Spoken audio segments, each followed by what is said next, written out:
One. Hey, everybody. Welcome back to Illuminated Page. I'm Matt, and I am going to be your keeper, like always. Tonight, I'm joined by Sean playing Jacob Finley. Finally? Finally. Which one? Finally. Finally. John playing Jimmy Ray Sheridan.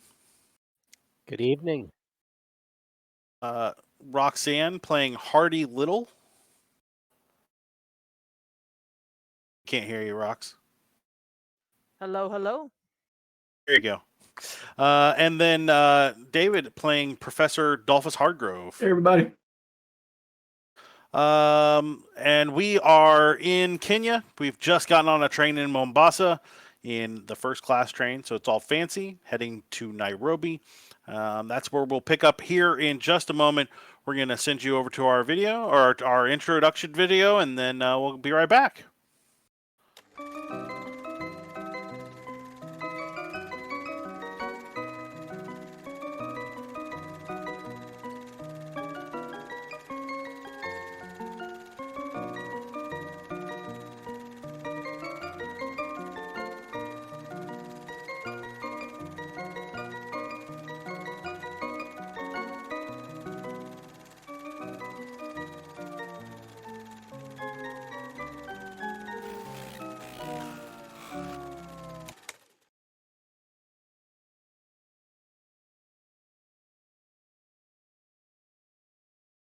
Can't. There it goes. Okay. Yeah. Thanks, David, for scaring the shit out of me. Appreciate it. Try All right, try not to do that. Yeah, we're back. We're back. Sorry. Yeah. Fantastic. No, hey everybody, welcome back. This isn't the death show yet. We haven't gotten that far. So, like we talked about 2 weeks ago, you've got about a 15 to 18 hour trip from Mombasa to Nairobi. Part of that is Mombasa is here, and Nairobi. Oh, you can't see me on screen. Mombasa is like here, and Nairobi's like here, and then they're also very far away. So from each other. So it's about going up a hill. It's a 1920s train, which are good but not that great. It's also in a less developed area of the world, so not the greatest trains of the era either. It's not pulling a lot of cars. I think we went over the number of the cars last time. Not a ton of them. 1, 2, 3, 4, 5 cars besides the locomotive and the wood tender. So it's just a little bit of a little bit of a long ride. You do get fed 3 meals on your way. You're the only group of people that gets fed 3 meals. Everybody else gets 1 or none, because that's how it goes. We're Hold on. special.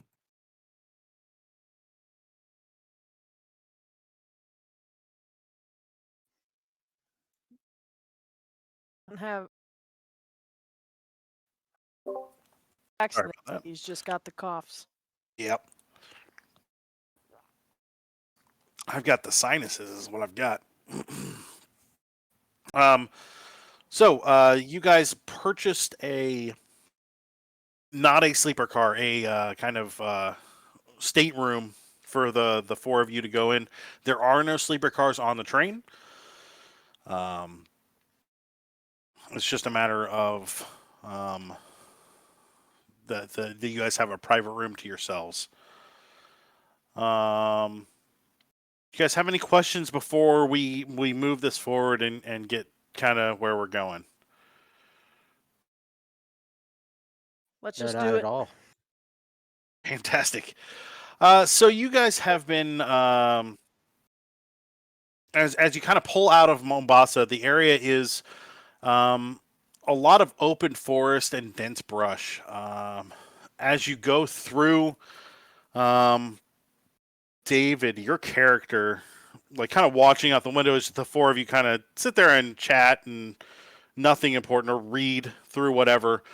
Look out the window a couple of times and not necessarily anything terrifying, but some of the trees, specifically the baobab trees, the big trunk, big thick trunk ones with like the weird branches, the ones that hold water because it only rains here every so often. A couple of times they catch you just right where for a moment you feel really tense, like it's something out of a dream. And then that kind of fades away as you move on because you realize it's just a tree. You do see elephants, rhinos, and giraffes around. Some wildebeest as well. You do at one point see, I guess, hyenas come in a murder. I don't know what hyenas come in. A group of hyenas kind of picking over a corpse. But the train ride itself is pretty, pretty dull. It's not going super fast. There's definitely a lot of play on the rail of the train, so the car you're in is moving a lot back and forth and up and down a little bit. It's not an uncomfortable ride, but it definitely if you've ever gotten a little car sick, this might do it for you. The land eventually is just kind of gentle and rolling, and occasionally broken with precipitous ravines and canyons. There's dry grass everywhere, and then they're occasionally interrupted by thorn trees. About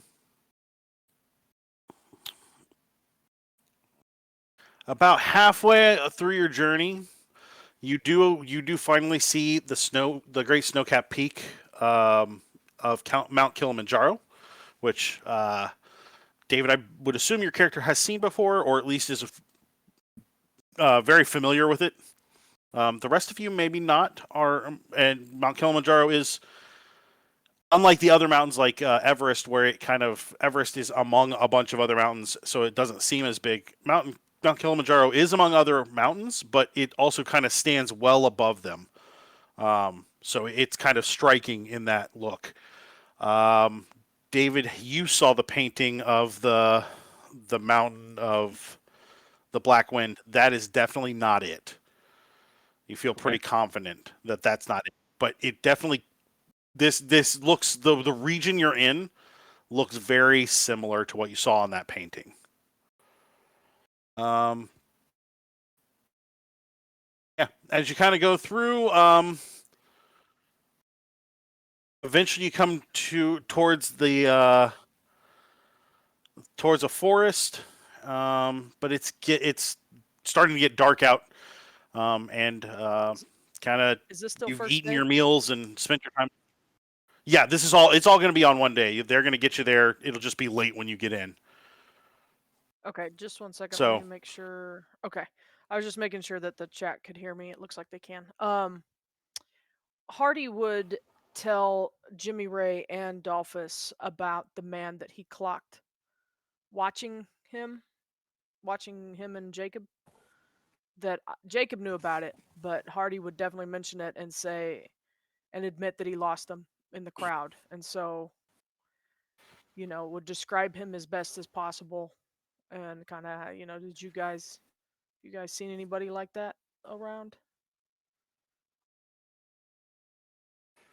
I think, Matt, did I notice some people watching this? I think I did too, right? No, you did not. It Okay. was only Hardy and Hardy that saw him because you and Jimmy Ray kind of hid out because you were concerned about being seen Okay. by people that might know who you Before or after we got on the train? are. This was before we got Before. on the train. This was like, I don't even We think were- it was on the platform. We were somewhere in Mombasa when we saw him. We were hiring the translator. That's the one. Did our translator have a name? That is a good question. That is a really good question. I'm looking.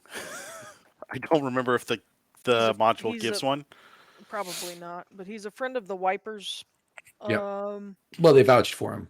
Yeah, he's connected in some way and speaks Swahili and Kikuyu. Yep. Yeah, I don't even know what to possibly name him at the risk of sounding offensive. His name is Wawuda. Walwuda? Wawuda. All right. W-A-W-U. Do we need to roll for luck? Oh, hey, yeah. Let's so Oh, yeah. first let's have you roll for luck. That's a good point. D6?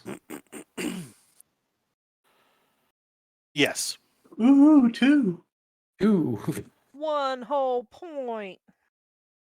I'm going to take that back. That name is not correct because I did not realize that it is typically a female name.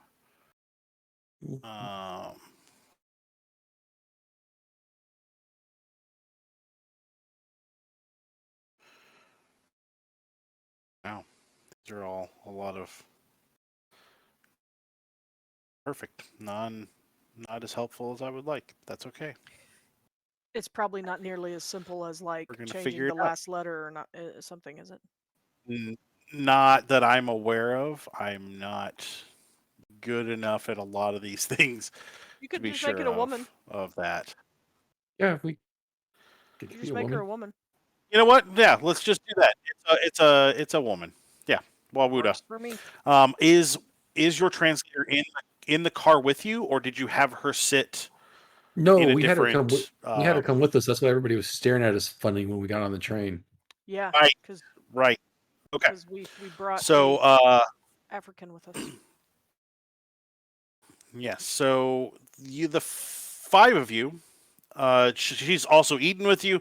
She's not particularly talkative, but she's not unpleasant. She just this is unusual travel for her for sure. And she seems perfectly pleasant to be around, but she just doesn't seem to have a lot to talk about unless you guys engage her, and then she is engaging, just not a lot that she specifically brings up. I'd probably just, try to honestly, Posey probably talks to her more than Hardy does, to be honest. But it's probably a lot of questions of, have you ever been to this part of? Do you go to Nairobi often? Is there good places to shop? Is The weather there like this time of year? what's the weather like? Is it nice? Do you have family? Posey is very personable. Hardy is not as good at that. The little bit of information that you get out of her about Nairobi is that it's a new colonial town, less shopping and more goods, if that makes sense. Like there's not a lot of luxury items. It's going to be what do we need to make sure that we don't die today, kind of stuff. Sure. Posey's it a little detached. She's is- not it familiar was- with this kind of thing. Yeah, sure. But she does mention that there is a British garrison there, and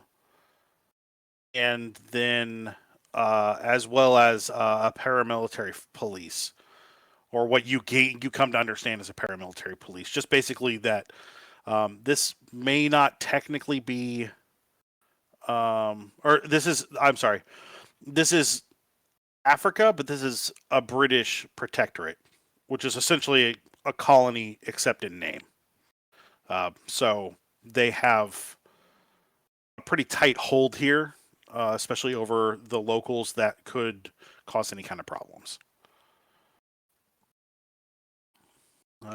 Sounds good. As I know last. Oh, go ahead. no, go ahead. Go right ahead. I was gonna say, since I mentioned that to the other two, I know last week at least Hardy didn't succeed on a check to see if he saw that Indian man get on the train with us. Is there any chance me telling the others that they could roll for that? They could roll half of their luck. So they need a hard success. Yes, that makes sense. Yeah. So Jimmy, you and Dolphus can roll luck, but you need a hard success. Nope. No. Okay. I just wanted to give us all the benefits that No, any no, kind of support we could possibly get. that is absolutely fair. What? So you guys travel for several hours. It gets dark. It gets late after you've eaten dinner. Man, what is the name? I just already forgotten the name. I'm really bad at this. Wawuda? Wawuda seems to have kind of drifted off. Just sitting there, kind of sleeping a little bit. The rest of you are kind of tired as well. It's been a lot of travel. Need all of you to give me a spot hidden.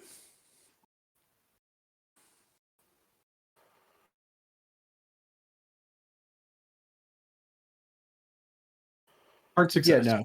I'm snoozing. Hard success Who got a too. hard success?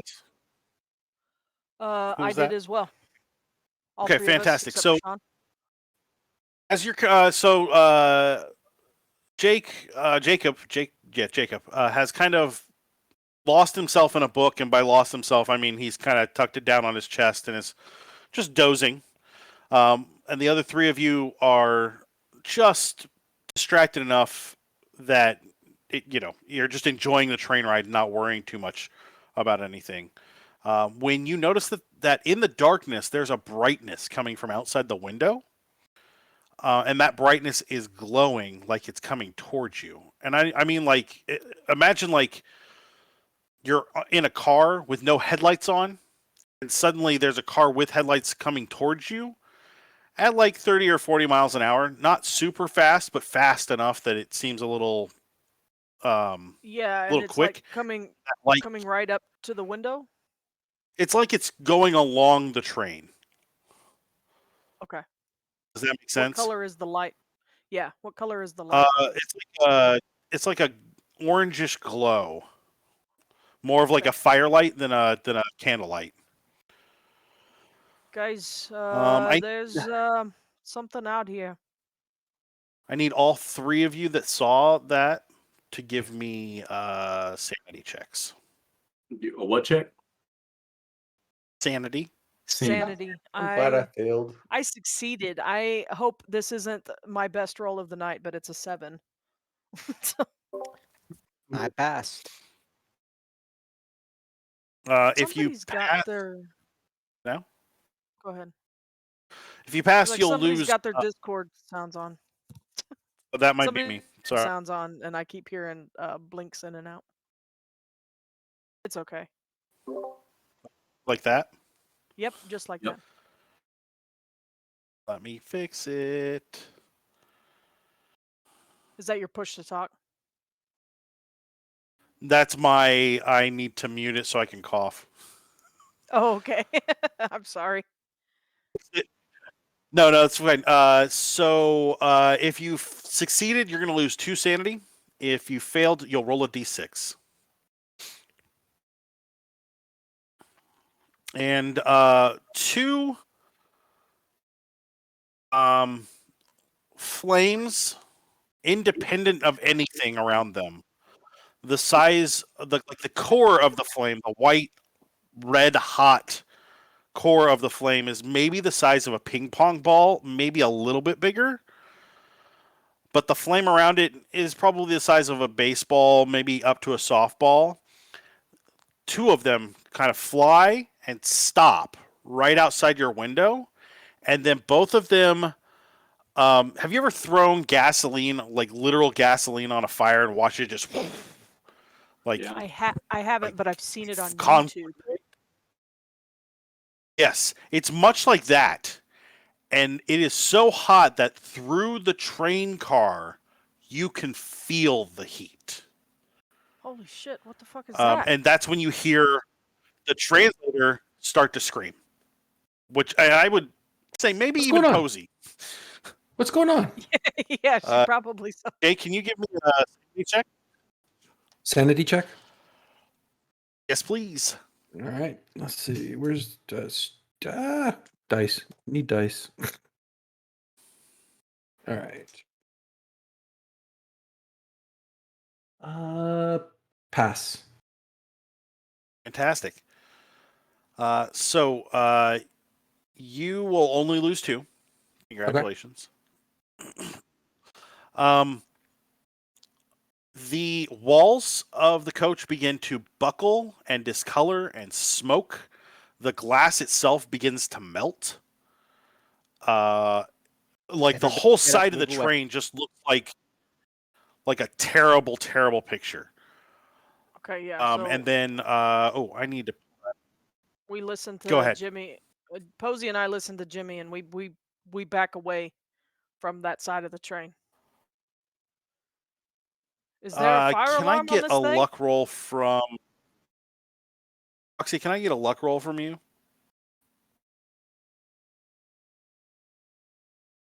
That is a pass. 36 under 56. Okay.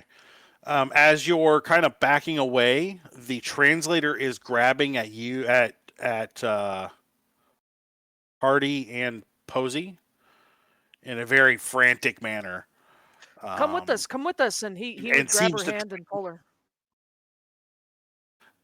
she's not trying to stop you necessarily, just like she's freaking out, and that freaking out is not conducive to movement.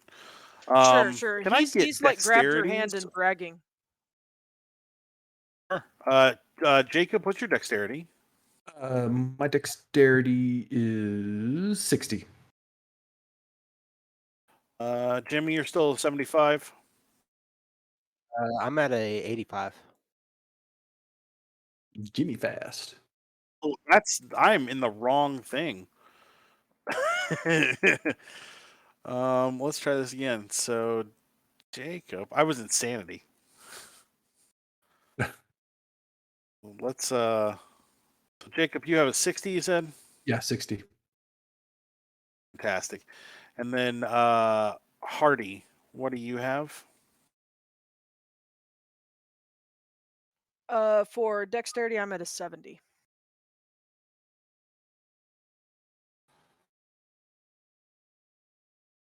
Okay, and then Claudius, or not? Sorry, not Claudius.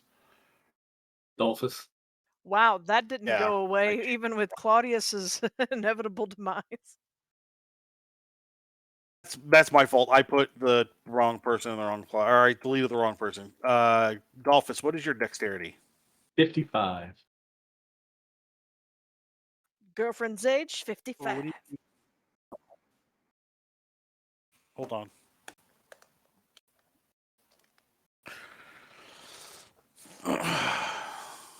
Are you learning? Are you going to teach us how to count to 55? Roxy? 1, 2, 3, 4. She's 55. Oh no, that you've not seen. You guys are going to get to see 55. Oh no. I have seen Not 55. tonight. It's just been a long time ago. It's one, two. I'm sorry, one, do and a half, and then a bunch of other numbers. You get And to half. 55. Yeah, I remember that. That's right. That's right. No, I have seen it though. It's been E-Bomb's world is long gone, but Oh, I forgot that was even E-Bomb's world. yeah. Fire. So, Jimmy, the glass is melting, the walls are smoking. We're going into combat. The glass has opened enough that it looks like one of them is going to try and come in through the hole in the glass. You act before them. You could absolutely delay yourself. We're not going to move you in combat. Just like you could say, I'll wait to see what they do. But it is technically your turn in combat. Uh, who would be closest to where it's coming through? It's a good question. Who was sitting next to the window? Well, you had Hardgrove looking out the window. That's true, but I mean, you're not in a giant like room. You're in essentially Yeah. two benches pointed Right. at each other, and not much more room than that. Hardy could see him coming, but I already stated that he and Posey pulled away and then tried to pull the translator with him. Sure. So we'll say that Jimmy, you're close to the window. What is okay, couple of questions. I mean, this is so we're like in the classic train car where it's the individual. Do we have an individual room, or is this the giant open train car with the benches? Well, you're in an individual room, but it's not a sleeper, so there are no beds. It's just the two like benches, and then there's luggage rack above. Um, I would say It's there's like an the Hogwarts ashtray. Express in the movies. Yeah, there's an ashtray in there for sure. Like on a stick, one of those dealies. Besides that, not much else. I mean, you guys probably have picked up newspapers or whatever to read on the way, or you have your luggage here, but you would have to fiddle through your luggage, and whether or not that would work is a whole other thing. So, Okay, have we had room service recently? yeah, I mean, you guys had dinner. You probably could have brought coffee or whatever back.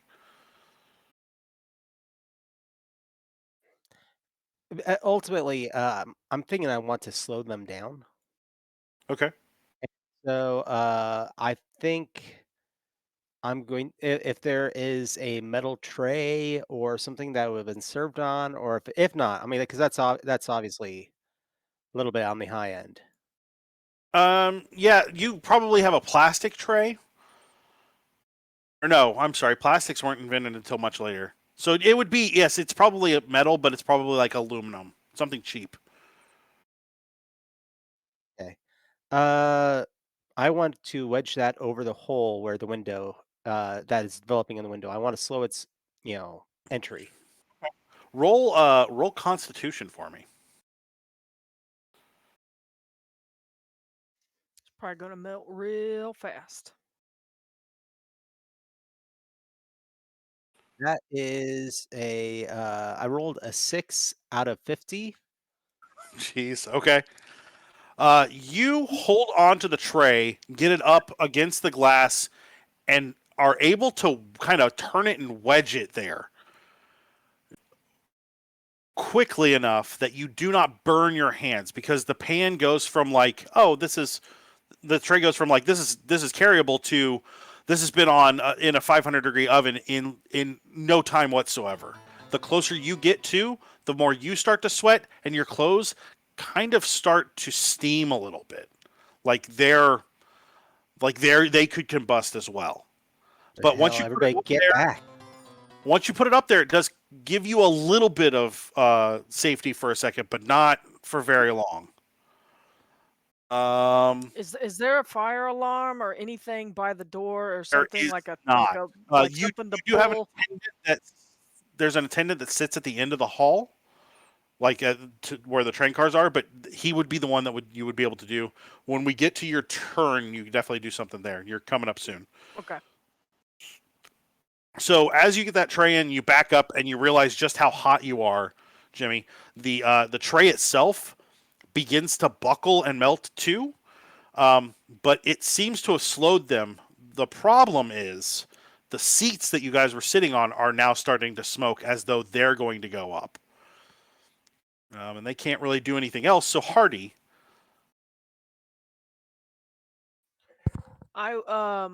Posey, get the attendant. I am going to so okay, so yeah, there's a doorway. Do I see, like you said there was an ashtray. Does that ashtray have sand in it? a little bit, but give me an idea or intelligence roll. Okay.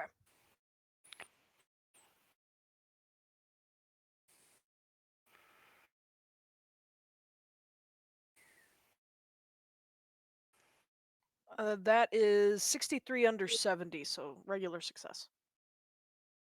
Okay. So you remember seeing a bucket, a fire bucket full of sand out in the hall. Okay, I would like to go get that. Okay. I would say you can grab it, but you wouldn't be able to throw it this round because too many people are kind of in the way. Sure, that's fine. But if I can use my turn to also say, get back, get back. We need like fire extinguishers. Yeah. Jacob, what are you doing?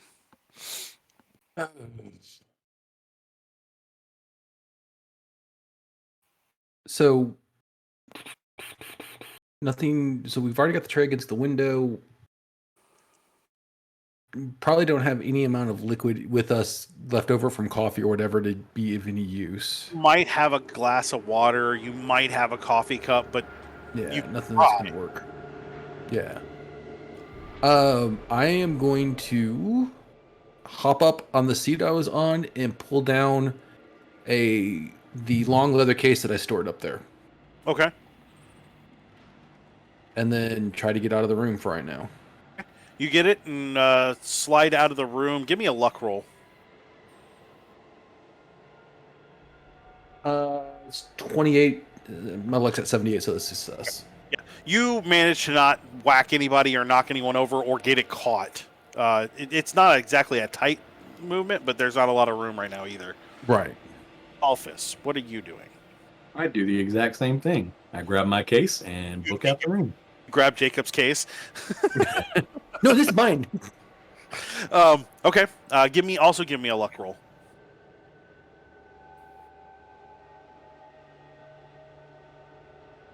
28.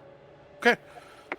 So you guys all, I think Jimmy, you were just getting towards the door, right? Okay.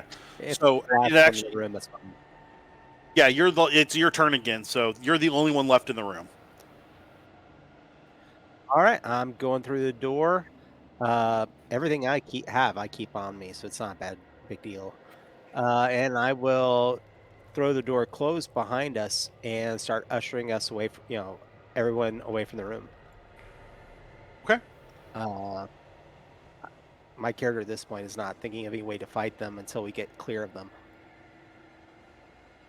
So to give you guys an idea, the hallway you're in is wide enough for two people to pass, but it's tight. So you're not exactly in a free and open area to move around.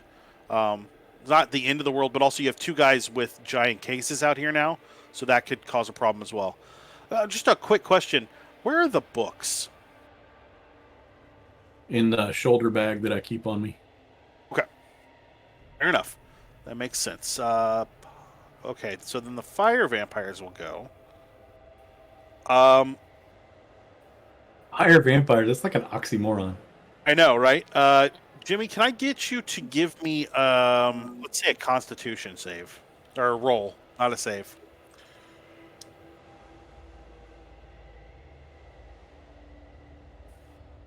Alrighty, so that is going to be a 20 out of. I'm below 50. I know that. Okay. On your con? Or I'm right at 50. Okay. So you got a hard success. Flames shoot out from under the door. You feel the heat again. Your pant legs get kind of singed right at the cuffs. The door starts to smoke and kind of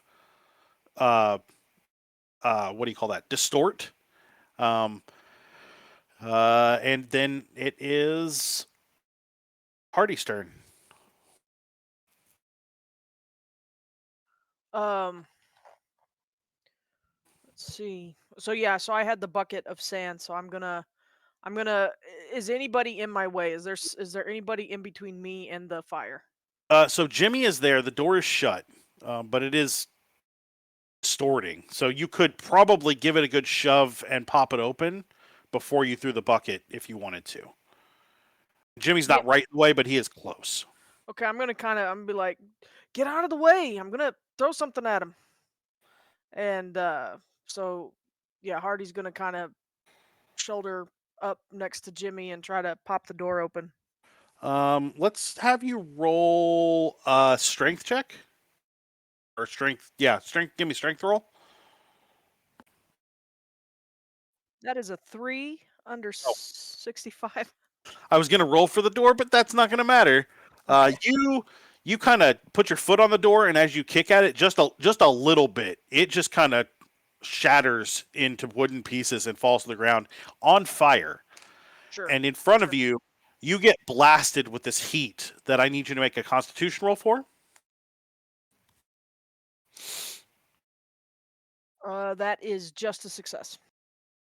Okay, you'll take a point of damage as it kind of overwhelms you, but then you're also going to lose a point of magic as you feel kind of your personal energy sapped away by the heat of this.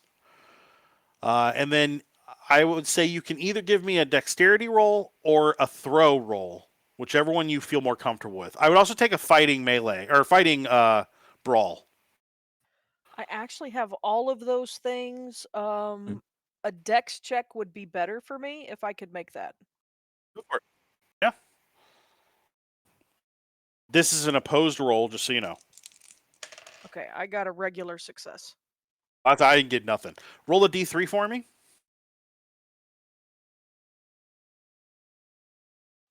1. Hey, John, can you roll a d3 for me? Yeah.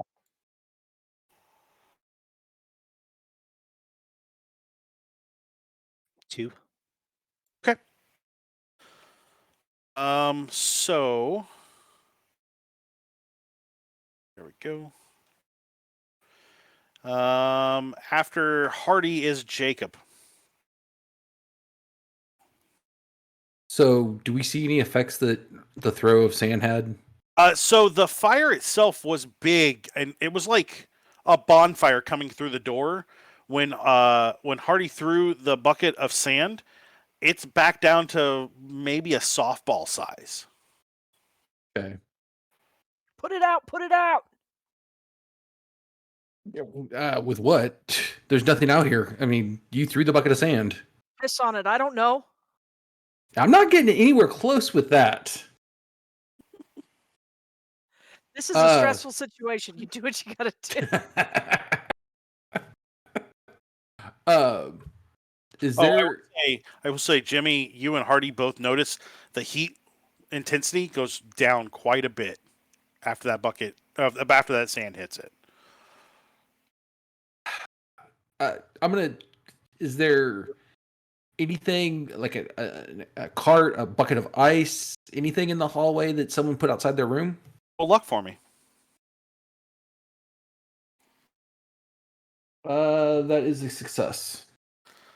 So you do find like a half bucket of mostly melted ice, a couple of doors down. I'm gonna run over and grab it. Okay, do you want to try and throw it?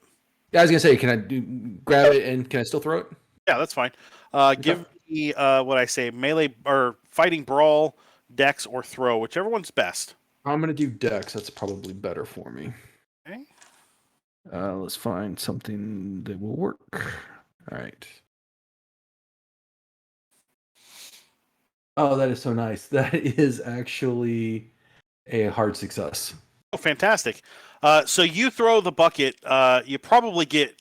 So in my mind, Hardy and Posey came out the door and went this way with the translator, and the other three of you kind of came out the door and went this way. Right. So you kind of, when you throw the bucket, you get Jimmy just a little wet in the process, which Jimmy, that actually feels real good. You hit the thing. I need you to roll a d3. Well, and it was sand, right? Or was it wet sand? This was water. Oh, okay. Like- I It's like thought I a. got. I'm envisioning like a champagne bucket. Oh! I'm sorry. I'm sorry. I was thinking. So Never mind. I rolled a 3, so that's a 2, right? Yes. Yeah. So I rolled a 2. So the water hits it. You hear a lot of sizzle, like water hitting a very, very hot fire, but the light goes out. I need everybody to give me an intelligence check.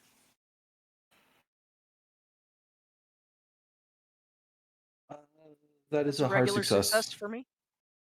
I didn't hear you, David. I'm sorry. I rolled a 14,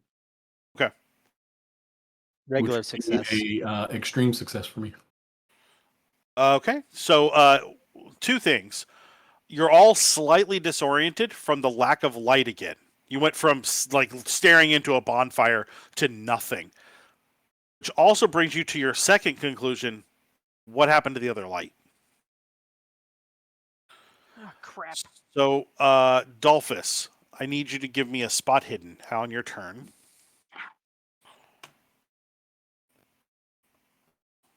A regular success. Okay.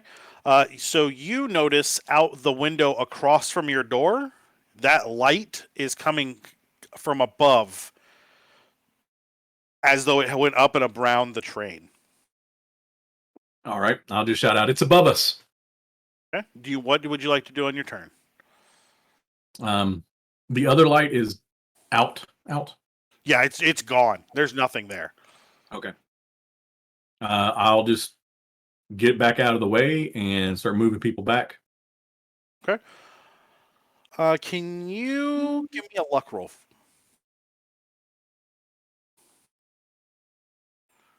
$18 under 62. Okay.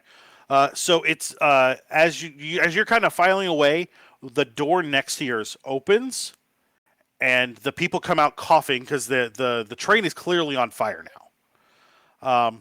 You get them out of the way without like jamming yourself in the door and keeping them in there, and move them down the hall as well. Top of the round is Jimmy. I'm going to shout down the hall to the attendant. How far is it to the next water station for refilling the tank? So the attendant is talking to the translator.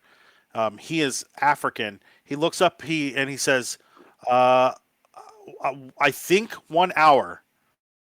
God damn it, that's too far. That's All right. too far. I'll find some other way. I am. I'm scouring for something else we can use as a weapon. Are there any like hand pump fire extinguishers here? No. And yeah, I'm looking for buckets of something. You can give me a spot hidden.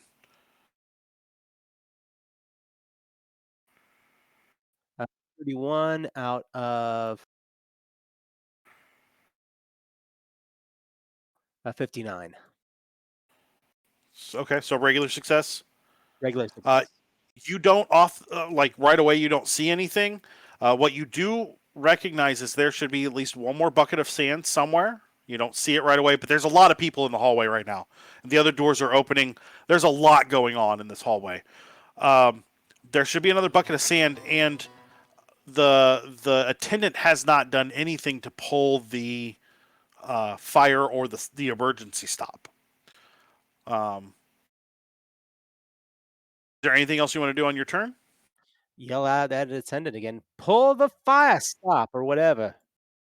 So you have to realize that I know this sounds weird, but this has been like 20 seconds of you guys doing this. Sure. It has sure. gone real quick, and he seems very confused.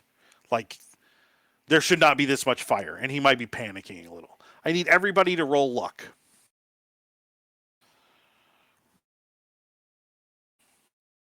Success. Wait, Oh, failed. That's what I wanted to hear. I need everybody to give me a dexterity check. Oh Lord. That's a pass for me. Oh, thank goodness. Success. Success. Were those all regular successes? Yeah.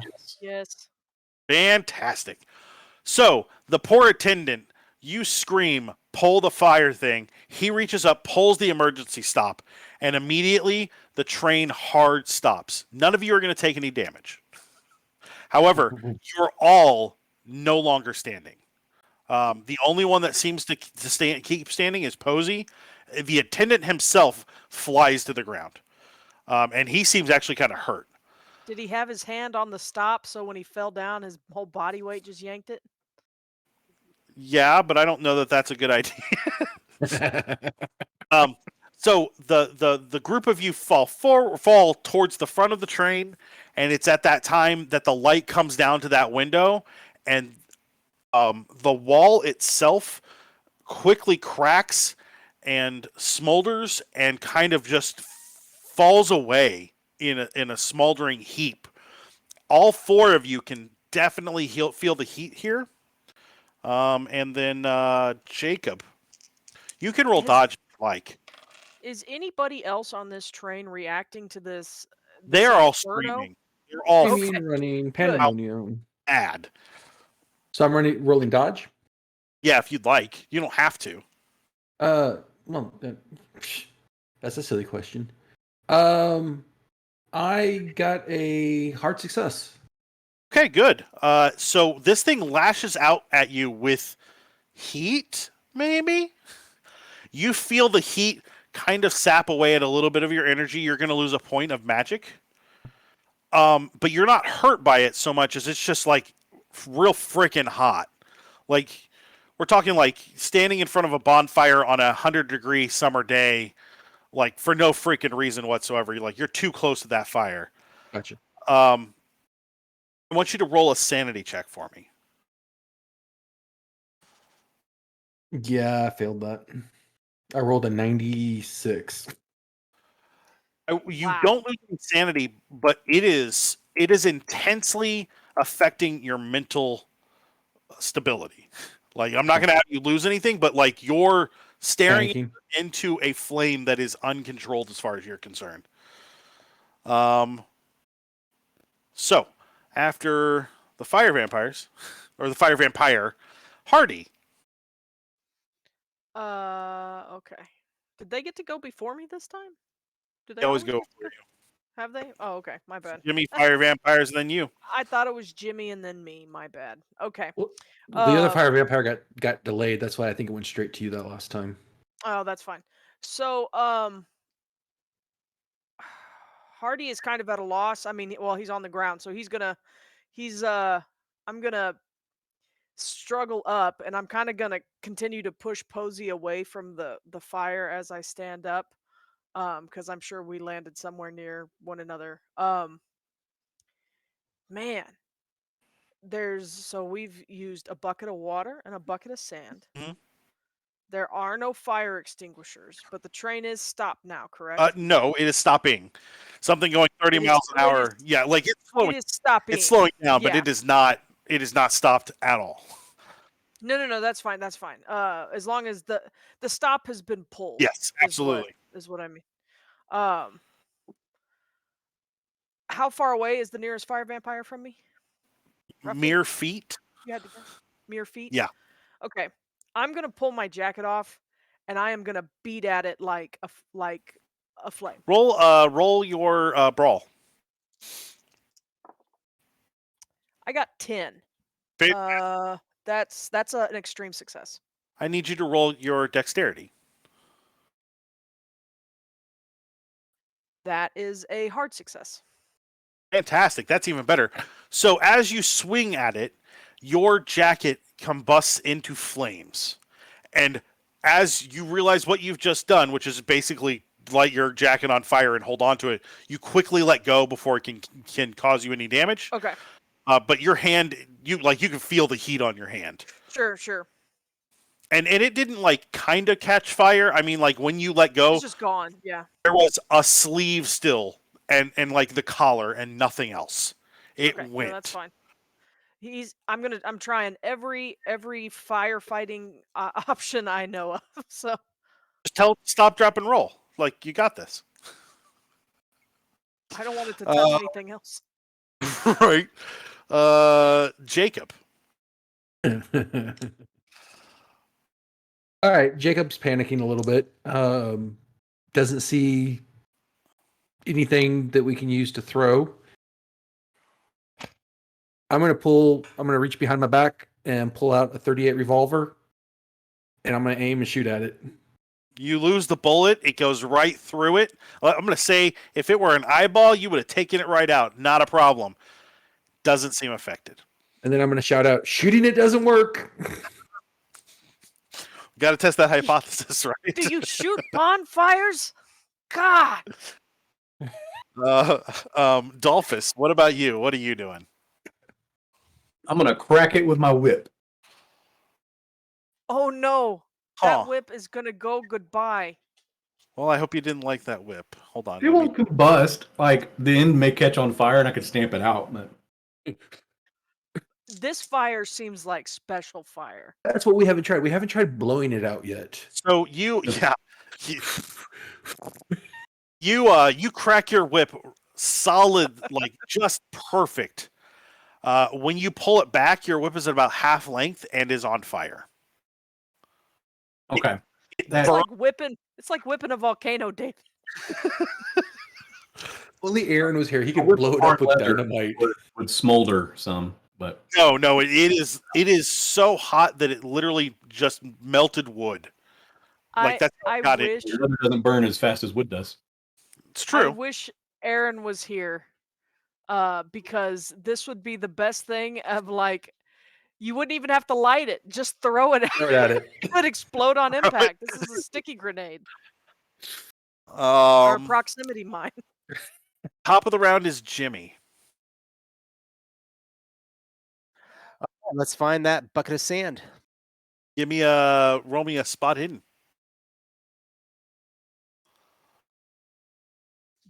4. I'm sorry, what was that? 4 out of 59. So like literally 1, 2, 3, 4? Yes. Okay. So you're delayed on the camera I'm seeing. So I'm not sure if you're saying like 34 in the 30s. Just it's fine. I just wanted to make sure I was getting the right number. Okay. Yeah, you see not a bucket of sand. Under the chair for the attendant is a fire extinguisher. Oh, praise whatever God is alive in this world. You Falling have over to get it. You have 3 bodies and Posey standing over there, kind of in the way. And the other doors to the other cabins on that side are opening. You guys were kind of in the middle. Under the attendant's chair. There's a fire extinguisher. And I'm pushing my way to it if I can get to it, but if not. Do you have like persuasion or fast talk? I have more I'm not that kind of a person. I'm very, very, very ugly. What about your intimidate. POW? What's your POW? POW is 75. Go ahead and roll that. Yeah, you should definitely Google the flame resistance of leather. Okay, so Posey like kind of shakes herself out of it, looks down, grabs it, and tosses it to Hardy because Hardy's going to go next. That was kind of your turn. But first, the fire vampire goes. And actually, it's going to attack Jimmy. So Jimmy, you get a dodge. Let's do it. Okay. That is I got a 16 out of for me it's 85 on my dodge. So that's a Your dodge is an 85. I forgot. Okay. Holy crap. I am made to fight hand to hand. Yeah, I forgot. So you feel the heat of it. The wall beside you starts smoking. You're going to lose a point of magic from just the intensity of the heat, but it clearly lashed out at you. I need you to give me a sanity check.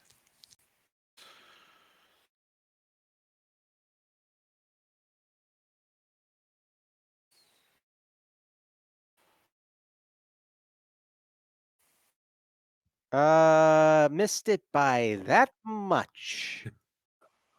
How would your character react to the idea that you just have seen your own death and it's burning alive?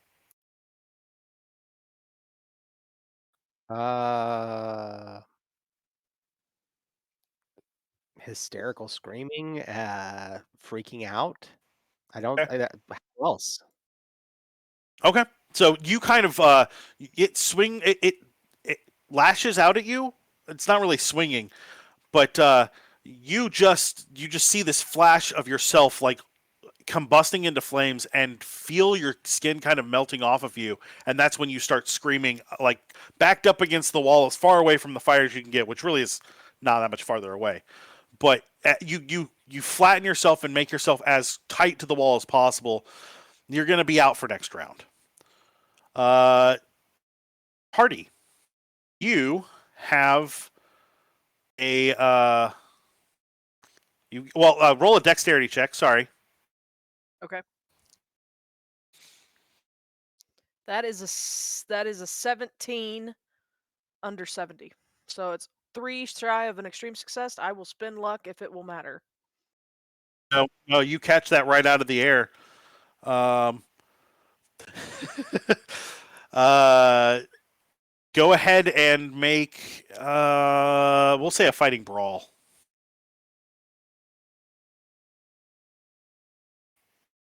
Don't forget to That pull a is- pin. That is a hard success. You roll a d3 for me, and John, can you also roll a d3? 2. 1. Fantastic. You'd be glad John rolled low. So you hit it with this fire extinguisher, and it winks out of existence. However, the rest of the train is on fire. Like the entire car that you're in is on fire. Between you guys and the attendant, it takes several minutes to get it put out. By the time you're about halfway through fighting it, people have come from the front, both passengers and train workers, with more buckets of sand, more fire extinguishers. I need all 4 of you to roll luck. Actually, I take that back. Jimmy, don't roll luck. Don't worry about it. Yeah, I failed that again with a 94. These dice. I hate failed me. that one by a few. Did you pass, Dolphus? Yes. So Hardy, I also need you to roll luck for Posey. All right, sounds good. Jacob, Yes. all of your stuff except for what's in your hand is gone. So the leather thing that I pulled out is still safe. Yes. Good, So, 'cause but that's got the all- guns in it. all of your clothes, any travel papers that are not on you, which you probably have them on you, but like anything extra, any extra cash, gone. Well, I've got all my cash and my papers on me, and I got what was most important, which were my 2 guns. So Hardy, did you and Posey? Hardy did not. Posey does not have a luck score yet, but she rolled under 50, so I'm going to say that that's a success. That's fair. That's, So she's going to start Hardy, with your at least your that. your bag is burned to a cinder. Her stuff is singed and probably not all usable, but it's still there. So, Dolphus, your stuff it's singed and like you probably ought to buy a new suitcase because this one looks terrible now, but none of it is destroyed. Jimmy, you said you had all your stuff on you. I assume you probably had clothes somewhere too. We're gonna say those are gone now. But anything extra you guys would have had money wise, and I would assume that you're not carrying wads of cash on person at all times. You're kind of strapped now. Not that that's going to be a big deal because of where we're at in the story, but this literally just took almost all of your possessions except for what didn't, which is Posey's and Dolphus's stuff. So if you like wearing Posey's dresses or Dolphus's tweed jackets, you're set. I mean, So better than being naked. it's you guys are also incredibly dirty. I mean, just like the soot and the fire and like Hardy, you're missing your jacket now, but all of you have been sweating because of the extreme heat. You're also all probably coughing quite a bit because of the smoke. They get everybody off of the train, and they send someone to start heading towards the next town to send people back to help them unhook the train. It's not usable. The cart that you were on. Does one of us need to roll like first aid or something for Jimmy Ray? I mean, Oh no, we no, no! can. Once the thing went out, he was fine. Oh, okay. I thought he got hurt. Okay. He No, took a point. Somebody took a point of damage. I did actually. I got something. I got 1 point of damage and 1 point of magic damage. yeah, that was just from the heat. So it probably Okay, didn't cool. didn't burn you so much as it just like you got a good sunburn now. So yeah, it's you're all four pretty uncomfortable, and then as everything's settling down and you're waiting for people to come back, it becomes very, very apparent that the train blames you. The entirety of the train thinks this is your fault. The fire did start in your room. Yep. It's also the middle of the night and dark. And you're Are they in the gonna- wilderness. Are they bumping us off the train? No. Like there's not enough room for everyone on the other cars, so they have to wait to see what they can do to bring another train over. And they're gonna have to get that cart off of the train or drag it the rest of the way because it doesn't look like it's sitting well on the track even. Sure. Yeah. No, I was worried about that when it was all happening. But you know, Hardy's going to ignore if people are saying stuff. Unless somebody like wants to imply that, it's bad luck because we brought our translator into our room with us. Oh yeah, no, none of that. Just like Okay, good. you silly Americans and your fires. Uh, yeah. We were. Start the fire. I mean, so what are we doing? Are we just going to wait for the train, or do we want to start walking? Because we were about what 30? He said an hour away from the next watering station at like 30 miles an hour. Yeah, so you're probably it'd be a long walk. Yeah. It'd be No, the I better think we part of wait it. for the train. What was the order of the train cars? You guys were the last car. I can go over the full list if you want. I've got it. But you guys were definitely the last car. Nah, I don't think we need the full list. I just This car could be uncoupled and the train could continue. Yeah, I guess you but we guys could don't pile have- into the dining. But Yeah. what? I mean, if the whole car is detached, I mean, is there room for us in another car? I don't mind roughing it in baggage In the or dining car? Well, I mean, dining not enough baggage. people are just standing on cars anyway. So I need you all to imagine roll. there's some people who don't want to continue going, even if the train does go. So there's probably enough room for like 5 of us to be standing somewhere. I need all of you to roll luck for me. Success.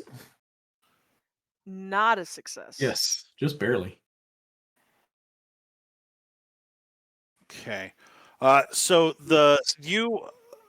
it's about an hour after you guys got off the train and got done fighting whatever those things were. The attendant that was on your car comes over and speaks to your translator, and your translator translates, and she says, "We are going to they're going to have us get into the dining car. They are asking us to be as careful as possible for the rest of the ride. No more smoking. And once we get there, we will have to speak with authorities." Hardy stubs out his cigarette that he was That's right. I smoking forgot out in Hardy the snow. smokes. but I was not smoking on the train when the fireball flew in through the window. Also, nope, that was it. Yeah. So they get the 6 of you back on there. There are workers that have come out on one of the the pump carts. I'm not sure what those are called. They uncouple the cart, and then it looks like they're going to essentially just wedge it off of the track and topple it over. And as they're kind of working on it and get it to topple over, and you're going to get on it, you can see the undercarriage of the car, the train car. The steel has been warped. Like it was so hot that the steel warped there as well. Yeah, that looks not. Yeah, that's Not a magic. fire that starts from smoking. Not warping steel. No. You guys ride the next hour kind of into Nairobi. It is late when you get there. As everyone's kind of filing off of the train,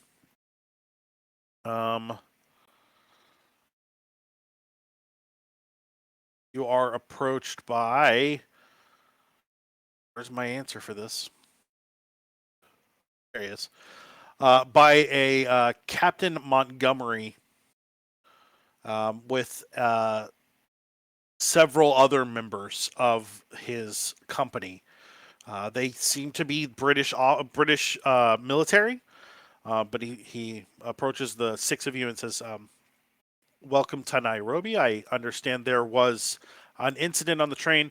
We'd like you to come with us to sit and have some tea and discuss what happened." Are we in trouble? That has yet to be seen. I was actually going to try and sneak off the train before anybody got to us. You want to sneak by yourself, or you want the whole group to sneak? I was gonna sneak by myself so I could offer to get any documents or anything that nobody wanted looked at, or any weapons he didn't want possibly being confiscated. Sure. Give me a stealth roll.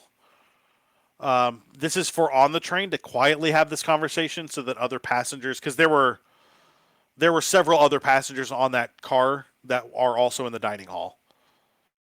All right, so that's a hard success. Okay, and then what? So what does? So go ahead and have that conversation. If we're going to get picked up by authorities, we don't know who these authorities are going to be allied with. And I'm just giving you all the opportunity. I'm going to see what I can do about getting away and taking anything y'all don't want looked at with me. I can meet you back up in town in Nairobi someplace. But any documents or any weapons you don't want being looked at or taken. I'm going to give him. I'll give you Jimmy my papers. I've got some that aren't exactly, shall we say, on the books. It might raise some questions, so I hand over my false documents. All right. Everybody else comfortable with what they got? I'll hand you the case. Are you handing over the books as well? I was actually going to see if I could go with Jimmy and get out of here too, but if I can't get out, then I'd hand him some things. If you are And the comfortable in your ability to be stealthy, but if one of you gets caught, both of you get caught. He's stealthy. I'm not that stealthy. Okay, so you're sending the books with him as well. The books? No. I mean, I'm a professor. I have books. I should have books. So keep in mind, one of these books is bound in human flesh. That will set off some alarms. Okay. I get that book and go into the case with the Euthian gun. Okay, that makes sense. He's gonna look so silly carrying that massive gun in a case. That's it. That's his violin. No, This that's is his like- cello. That's his, Or his bass. Yeah, it's like an upright bass. All about Yeah. my base. that's his Boo. standing piano. Jimmy, give me another stealth roll.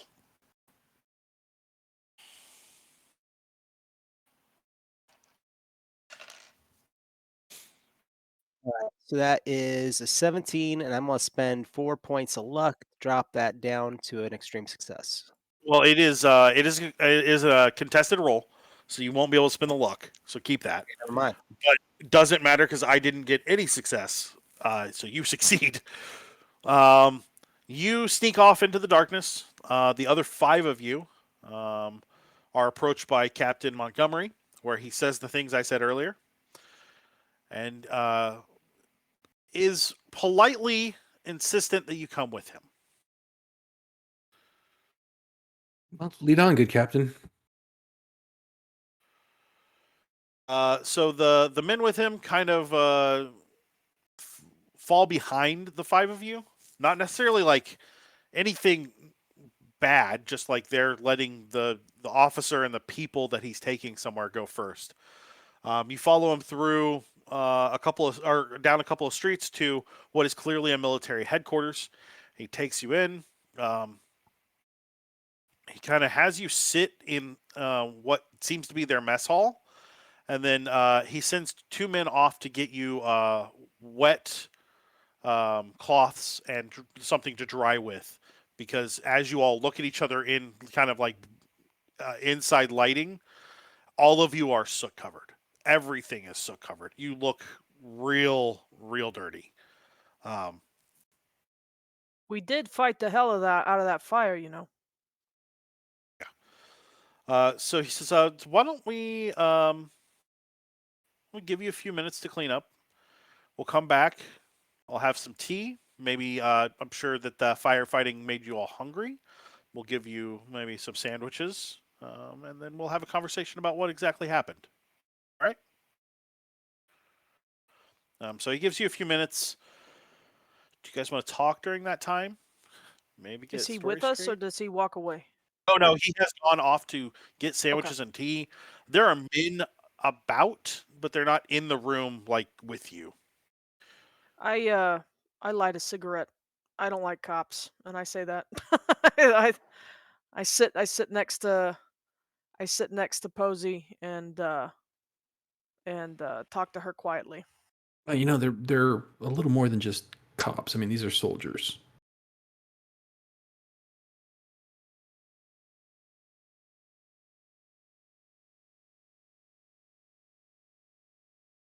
So Matt, Like Yeah. them either. what spells did it end up getting last time? Because I didn't get a list of those from you, and I meant to do that. But Got contact Noddins and the other one. Get the missed one. Yeah, the wheel of mist. Thank you. Those are the 2. okay. And what was the contact Noddins? What does that do? You're gonna call to a god, and he's gonna come talk to you. Ah, okay. But he is like the least likely to murder you on the spot god. So not good, not bad.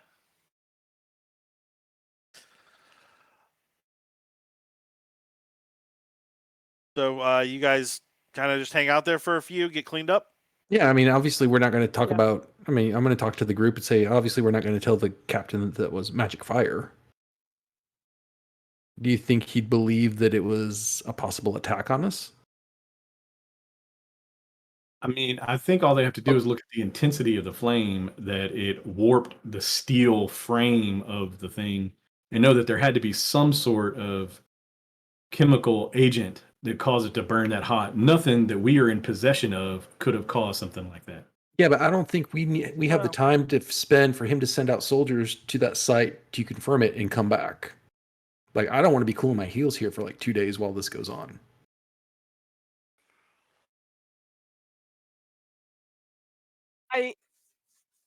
I mean, even if that we don't have anything in possession, or if we're not in possession of anything that's as combustible as you say, what's to say they don't assume that we just had something and then we set the train on fire to be, who knows? I don't know what cops and soldiers and all that. They, I mean, no offense. I know you guys were in the war, but it's they can do to us whatever they want to do, and we're out in the middle of nowhere in Africa. What soldiers are they, Matt? They're British. Okay, perfect. I speak soldier. I speak British. I speak British soldier. I served with them. So after 10, 15 minutes after you guys have had a chance to kind of wash up a little, Captain Montgomery comes over with one of his men is carrying a tray with tea. He has a couple of like wax paper wrapped sandwiches for each of you. He sets them down, pours tea for all 5 of you, for 4 of you. I take that back. He pours it for the 4 white people and himself, and then leaves a cup out for the translator, which she does not take. She has been very quiet and is very disturbed. Posey has been spending a lot of her time keeping this woman distracted as best as possible. I'm going to grab the teapot and fill the what was her? Wawuda? What? Wawuda. Wawuda. I'm going to fill her cup, set it in front of her, and tell her, drink. You need to drink this. Montgomery says, so tell me, what happened on the train tonight? That's I hear there was a heck of a fire. Yeah, actually, there was. If it wasn't for us, you might have lost more people, or lost anyone for that matter. Interesting. Okay. You know what might have started it? I was asleep. When we were passing through the forest, there was a tree on fire and a branch flew through the window. Can you roll me persuasion, I guess? Wow. Branch on fire flew through. I was not prepared for that answer. Thanks, Rox. No worries. Can I do charm instead? Yeah, you definitely can.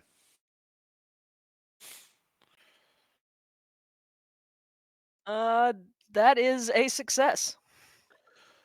It says a branch on like a tree. Okay, that your room went up awful fast from what I'm hearing. Are we sure there wasn't anything else going on in your room? Okay, well, do you want the truth? Nope. No. We'll just yes, please. Well, we had a bottle of whiskey with us, and when that branch came over, it knocked it off and just set that whole bottle on fire. Can you roll some sort of persuade or fast talk or charm? That is a 29, so that's a regular success on charm. Wait, can I spend? Do I need to spend luck to make it a hard success? No, you cannot spend luck. It is an opposed check. Ah, Takes a very long drink of his tea. He sets it down. And he says, "Okay." And I assume this bottle was lost in the blaze. well, we lost a lot of our stuff.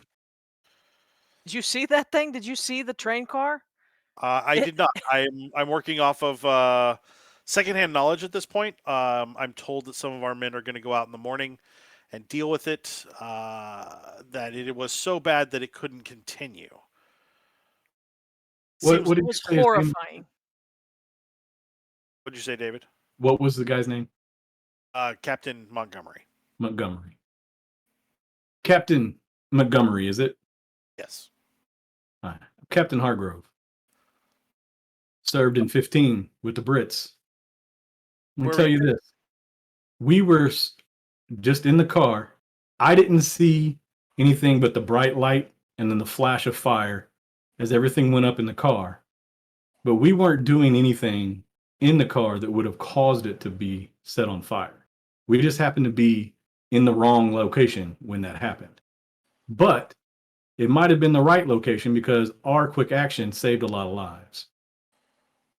Can you roll me a persuasion or charm or fast talk? Sure. What is going on with my dice? Good Lord. I just rolled a 1. Okay. Or maybe it's a 10. It's a 1 or a 10. Either way, it's perfect for what you need. He takes another sip of his tea and says, Well, that's interesting.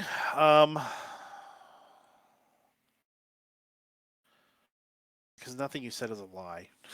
Like that was all like the truth and almost bold-faced truth. Um, I might suggest that your time here in Nairobi would be better spent um, being in the right place at the right time instead of the wrong place. And what would the right place be, Captain? Not on fire. Oh well, no, I have no plans on doing that again. I mean, you fight one fire on a train. That's an experience you never want to have again. Was there another man with you? I was told there were 6 of you. 1, 2, 3, 4. Well, there was No, the there's- attendant who was trying to help us. Yeah. Okay.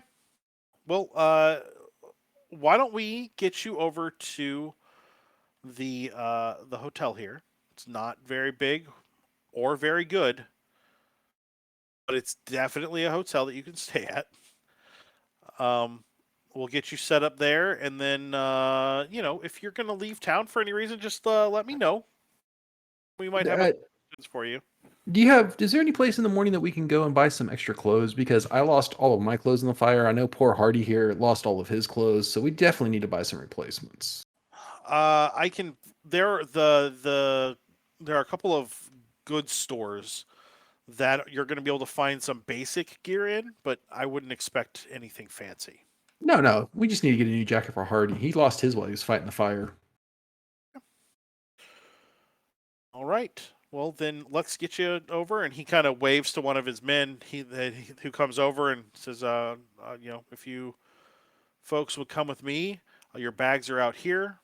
We'll get you set up over at the hotel. And then he leads you out into the street. I assume you guys grab the few bags you have left and follow him. My duffel's fine. It's made out of leather. We are actually going to take a quick break right there. It is that time of the night. We'll be back in about, 10 minutes, Rox? You're in charge of 10 the minutes. Yep. Yeah. We'll be back in about 10. Oh, sounds Alrighty, good. we'll see you.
Hey everybody, welcome back to Illuminated Page. I'm still Matt, I guess.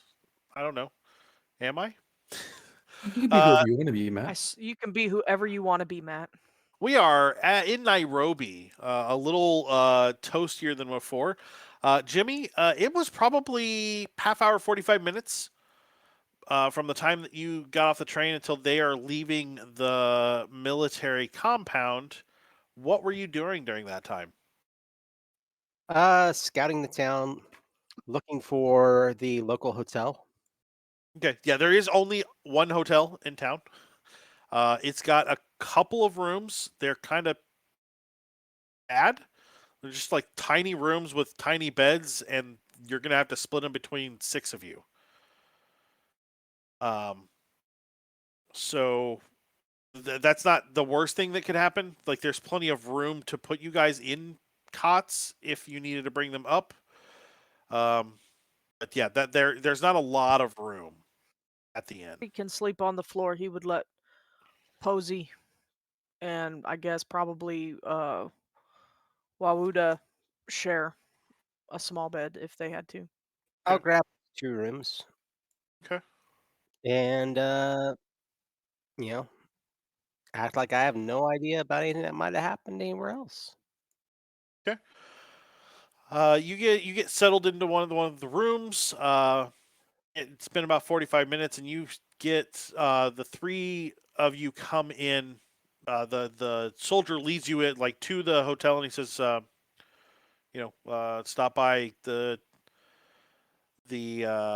camp if you are headed out. But I think otherwise the captain left you with the instructions of, you know, if you need anything or we need anything from you, we need to know where you're gonna be if you're gonna leave town. So. And do. So you guys get settled in for the night? Quick discussion before we settle in for the night, I think. Sure. Are you Yeah, I in would. front of the translator? No. She can go up to the room. Okay. I mean, I know my group vouched for her, but she's a little spooked right now, and if she hears us planning anything, she may crack and run back to the Brits. So probably Posey and her go up to the room. Yeah, and I tell Posey to keep her eye out, be very careful, lock the door, do not answer unless you know it's me. And we level our eyes at each other, and she knows what that means. Okay. Yeah, I know Jimmy and Professor. I'm kind of the new guy, but I think we need to be out of here first light, because if that captain gets out to that train and finds out how warped and damaged it is, he's gonna know that we were lying our butts off in there. Well, what did you want us to say? No. I'm fine with that. I'm just saying we need to leave first thing in the morning. I'm fine with the story Absolutely. we told him. How far? I How just far from Nairobi are we? Or are we in Nairobi? You're in Nairobi. Okay, so we're at least at our destination, so we can Mhm. start plinking off to wherever we need to go. I'm just saying I don't think we need to hang around town very long. So in any Koreas, is it a little unusual or would it be in place for you to work with film?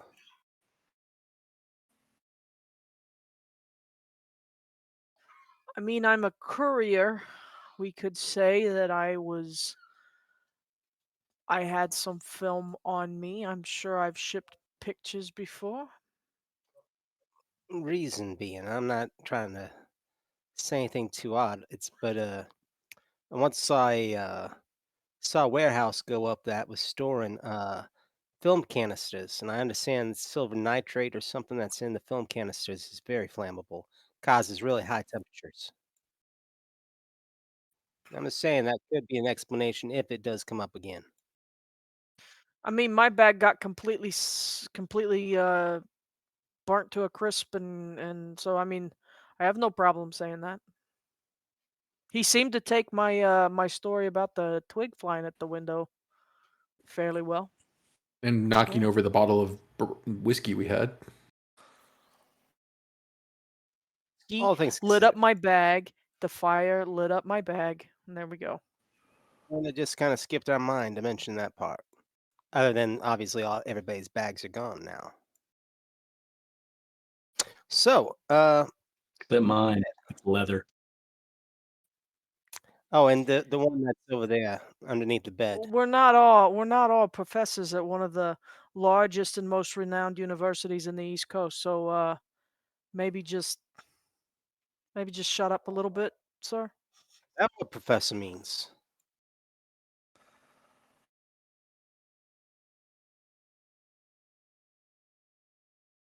And Sorry, then we, awkward silence okay. dropped over the group. we had an invasion. The dog started barking. Care of it No, really I'll quick, be but- right back. You guys deal. I'll be right back. Okay. So we need to work on some transportation. Okay. What? How Do you far? guys know where you're headed? You broke up. I even know don't. what you said, Matt. You guys know where you're headed? Nope. No. We were going to Nairobi. Okay. So we need to. You guys know where we're going, right? Okay, so I know we got the mountain thing we're supposed to be looking for, and I guess we need a bit of information finding around here. Maybe see if anybody's seen. I guess a lot of workers coming through looking for maybe some digs or more archaeology. Any murders probably? Based on what Aaron was telling me, that every city you've gone to there was like missing bodies. So why don't I help you guys out a little bit? Because it's been, I don't know, almost 2 years. So what you know about Nairobi and Kenya specifically is that there's the Cult of the Bloody Tongue, and it does exist here. Those are from Jackson Eliza's actual notes. Right. This is where the Carlisle expedition, they went to Egypt, disappeared in the pyramid, came back, and came here. Mhm. So they died somewhere north of Nairobi. So talking to the locals about that might get you more information on where to point you in the right direction. And talking to the locals might also give you an idea of who else might know more. But also, this we have not done this a lot, but there always is a newspaper that always has more information than what you guys have. For sure. Um, For sure. We've not stopped at a newspaper. I don't think the entire game, but it is a good option. We've talked to people. We talked to the guy at the Scoop, Oh, that's right. You did talk to the guy at the Scoop. Yeah. And we used the Egyptian newspaper to find out some stuff too. yeah, True. we just didn't go to the newspaper office, but no, that's all well and good. Knowing that the Cult of the Bloody Tongue is alive and well in Nairobi, would Hardy is going to be he's going to be looking around a lot for anything, anybody watching us. He's going to look for that guy from Mombasa, just in case he wasn't one of the fire vampires, and he's going to be he's on edge. So yeah, he's going to be making a lot of spot hiddens. Okay. All right. So why don't I have you guys? You guys kind of talk for another hour or so after you get in. Eventually, you retire to the rooms. Um, Posey and Wabuda. Awuda are already asleep by the time you get up there. So you end Guys, up be quiet. tucked in on the floor. The other three of you take the other room. Doesn't actually matter how you're sleeping. I'm going to murder you that way anyway. No, it's really about the next morning. Where do you guys head? We want to I split up. think. Yeah, my thing is though, no offense, Jacob, but I feel like if we go anywhere, if we split up, you and I should split up and go with one of the other ones Does that make Yeah, sense? no, I agree with that. Because they have a better idea of all of this information that we've been trying to cram in. Yeah. I mean, Claudia's letters were there and Jules' journal, I've been reading it, but I can't retain all that stuff. Posey's better with all that reading stuff than I am. Yeah, no, But I I would don't like disagree with somebody that. to come with me. I would like somebody to come with me that can identify a potential cult member. Yeah. Why don't I You go wanna- with you and take you to get some new clothes? I mean, yeah. He looks at his shirt and his pants, and I mean, yeah. And Jimmy, you want to go see if we can find any locals that know what's going on? Sure. One thing I remember, and one thing that we have often found, if you're looking for somebody, is oftentimes a leather thong necklace with a symbol on it representing their cult. It's good to know. Okay. So Oh, you let that explains why Aaron had that doodled in his journal. see somebody, you're talking They to pull them, out the leather pictures, thong what it looks like. necklace. Good chance you want them to show you the whole thing and make sure it's not a crucifix at the other end of that leather thong. So, if this is the morning, correct? Yeah.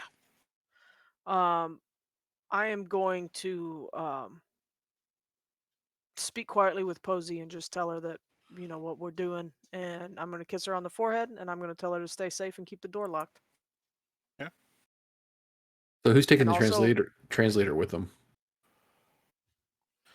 There are quite a few British or at least white people here.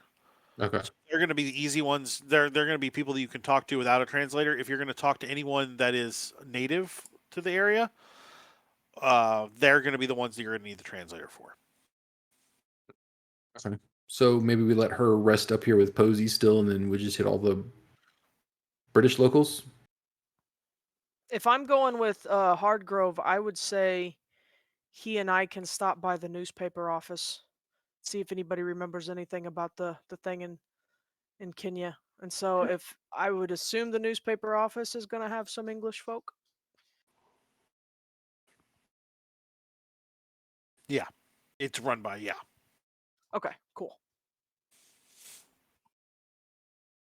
Well, let's do that. And then I guess we'll go look into supplies and maybe transportation. Yeah. Okay. Let's Okay, start. 1, 2, 3, let's go. Start with the two of you going to the newspaper. I'm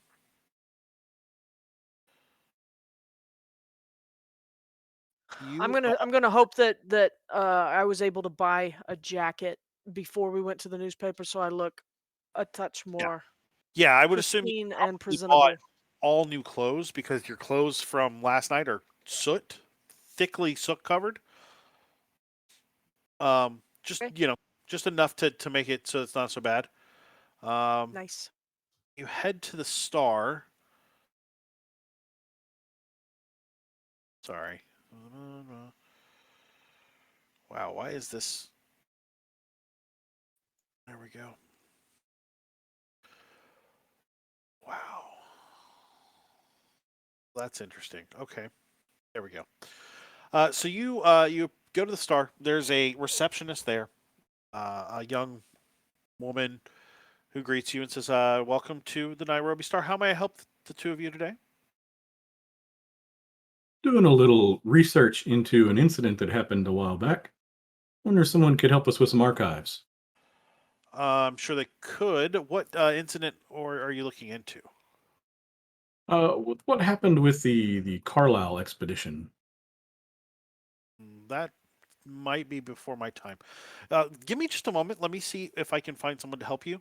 If you'll take a seat, and she motions over to a couple of chairs. And then I before smoke in waiting, here. that is a silly question for the time. You can smoke anywhere. It's 1926. Okay, You can smoke while your baby's being delivered in the room. that's fine. while delivering the baby, Yeah. mom can smoke a cigarette. Yeah. Okay. But yeah. So Hardy smokes a cigarette, and he is keeping a lookout for anybody that's taking notice once Hardgrove says Carlisle. So before you two even sit down, she's out of the room. She comes back a few minutes later with an older woman with kind of like old lady schoolmarm, like librarian bun thing. Um, and she comes over and she says, "Good, good morning. My name is Mrs. Smythe Forbes. Um, how can I help you with the Carlisle expedition?" Just looking to do a little research. I was doing an expedition that followed along with theirs, and I'm hoping that you have some files in your archives that might help me fill in some gaps. Okay. Well, let's see what we've got. Come with me. And she heads back, takes you kind of past a couple of desks. It's not a very big room for the reporters. There are some like typical newsroom things, like a bulletin board with different things up on it, and a couple of people typing at desks, and a couple of empty desks, and she walks you past that, through another door, and then into the archives, which is just boxes, kind of stacked in what seems to be chronological order. She says, "Well, I think what we will need to look at is the 1919 papers. Let's see what we can pull out." She pulls out a paper that describes the arrival. The headline is "The Arrival of the Carlisle Expedition." Initially, they pretended to be making a relaxed big game safari into the Great Rift Valley. Members of the expedition soon began to chat up another cover story, a trek to confirm data gathered in Egypt concerning the followers of a religious leader who migrated southward into Kenya. While in Nairobi, the Carlisle principals stayed at the Hampton House, a local hotel owned and managed by Reggie Baines since before the war. The expedition also dealt with Dr. Horace Starrett and Mr. Neville German, Jermyn. What was that first name? Horace Starrett. Starret. Yeah, Starret. A departure photo shows Sir Aubrey looking exceptionally young, and Hypatia Masters looking exceptionally dumpy. I need a sanity check from Dolphus.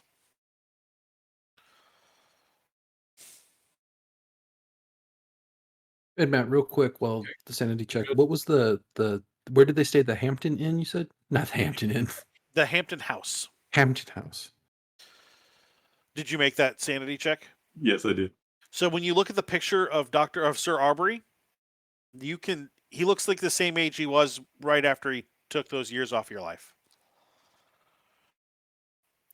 Well, now I know how to stay so young.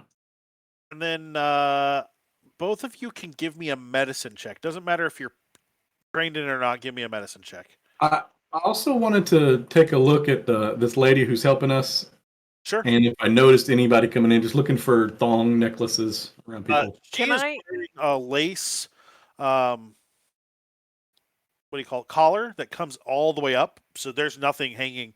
It's got a little like tie around it and everything. She is in proper British form. So, I only have base medicine, but I rolled a 7. Can I spend 6 to get a success? It was base medicine 1. Yeah. Yeah, go for it. I don't care. Nobody you see seems to have anything nefarious about them. Nothing that's catching your eye. They seem to be reporters or at least newspaper workers going about their business. From talking with her while she's going over these things with you, it's very clear that she is a publisher here because her husband owns the paper. And what was her name? Smythe Forbes. Yeah, Smythe Forbes. Sorry, I didn't have my button pushed. But yeah, Mrs. Smythe Forbes.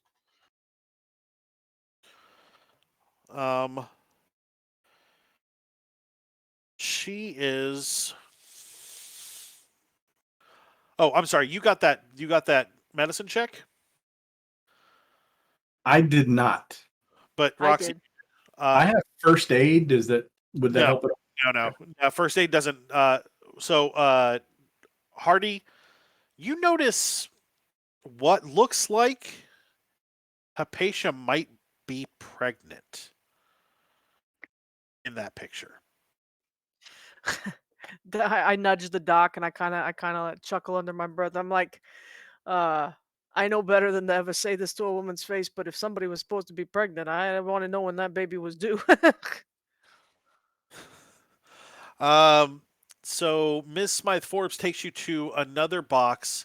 Um, it says the discovery of the bodies. The report which led the patrol to the massacre site came from Sam Moriga, a gardener at the railway station. He lives on Charles Street in Blacktown.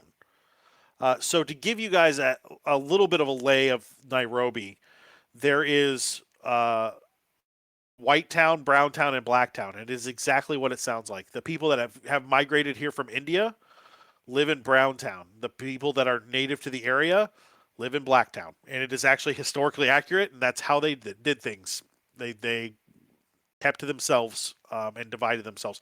And also, the British influence had a lot to do with that as well. Like the white people lived in the white people town. So, Sure, sure. um, visiting a cousin in the village of Indovu in the Aberdare forest, he heard how many lay slain and unburied, and of how it was unwise to go near. That region is due north of Nairobi, many miles separated from the Great Rift Valley. Lieutenant Mark Selkirk and a squad of men found the remains. A photo shows 5 Nandi corpses swinging from 5 ropes. You said that was several miles south of the rift or Uh, whatever. several miles. Hold on. The Aberdeen Forest was several miles north of Nairobi. It was several Right, but then north of Nairobi, but it is um, many miles separated from the Great Rift Valley. separated. Thank you.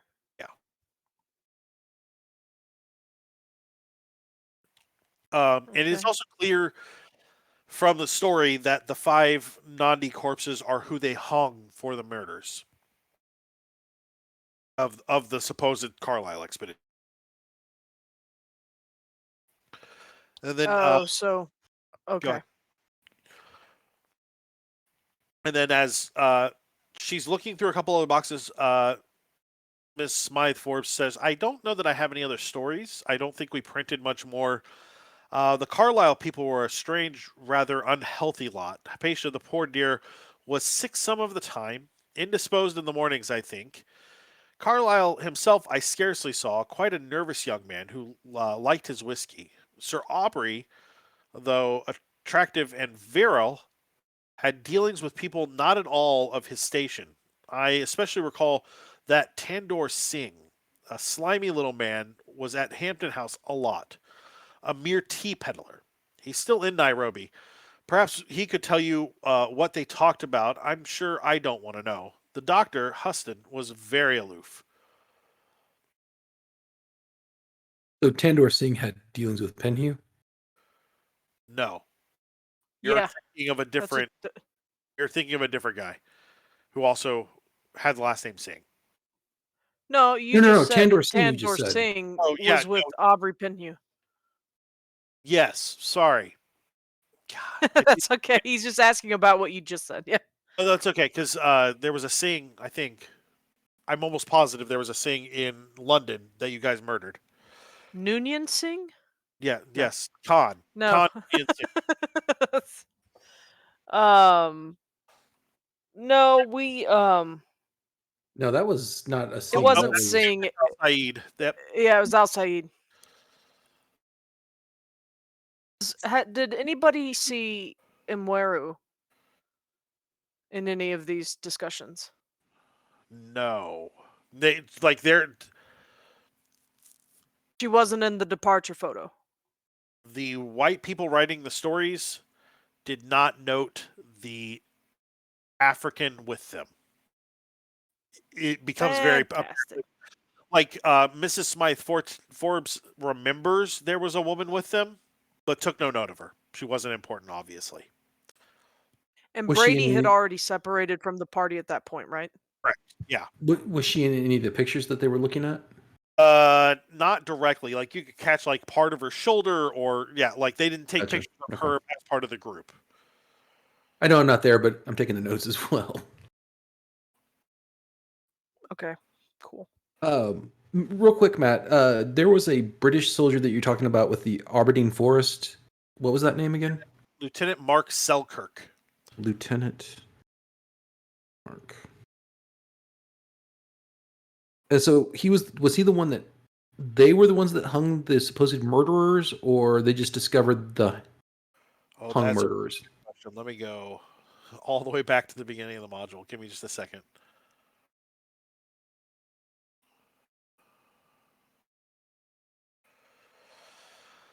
Five Nandi tribesmen, convicted ringleaders of the vicious Carlisle Expedition massacre, were executed this morning after a short, expertly conducted trial. To the end, the tribesmen steadfastly refused to reveal where they had hidden the bodies of the white leaders of the expedition. Mr. Harvis, acting for the colony, cleverly implied throughout the trial that the massacre was racial in motivation, and that the fair-skinned victims were taken to a secret location there to suffer the most savage treatments. Ms. Erica Carlisle, defeated in her efforts to rescue, left several weeks ago, but is surely comforted now by the triumph of justice. So this is suggesting that the Nandi were held on trial. That is from like way earlier. That is one of the articles that led into the beginning of the story. But they were held on in trial for the murder. So they were brought in. They were not. Wasn't like they were hung by the soldiers. They were brought in and tried. But he is a person that we could approach for possibly more information. Yes.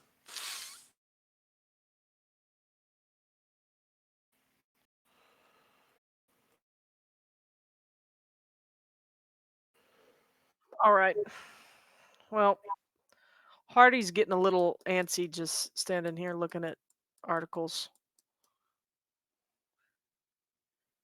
He may start to he may look at Hardgrove and be like, "Hey, I'm gonna go step outside, I think." All right. I'll just finish making up some notes here. Thank you for your time, Yeah, Miss Smythe Forbes. Appreciate it. if you have any other questions, let me know. I'm sure that there are other people here in town that might have answers as well. Fantastic, fantastic. And I bow a little bit, try to be polite to my elders, and I turn and walk and stand right outside the door on the street. You've been very gracious, and you keep impeccable records. Thank you. It's not quite what I would do, perhaps in London or somewhere a little more closer to the home of the Empire, but we do all right here. So this is actually quite helpful. I think we've got a lot of good leads to work with. Is there anything else that I can help you with? Not unless you have any other knowledge that's not here in the papers. I don't. You could speak with maybe Roger Corden over at the government house. I know he had some dealings with this. And then there's a Captain Montgomery with the African Rifles. He may also have information. I've met Captain Montgomery. Good. I will say, were you on the train last night? We were. It was quite exciting. Yes, I can still smell it on you. The smoke. It stays for a while. It does. Yes. Sound terrible sounding fire. I'm glad that everybody made it out okay, though. Yes, I don't think there was anything other than damage to property. That's always good. That's the best that can be hoped for. Yeah, if you have any other questions, please feel free to stop by. I'd be happy to go through the archives with you, but I don't know that we have any other real news articles about this. Well, thank you so much. And she kind of escort like takes you out to the front and like lets you go and seems pleasant the whole time.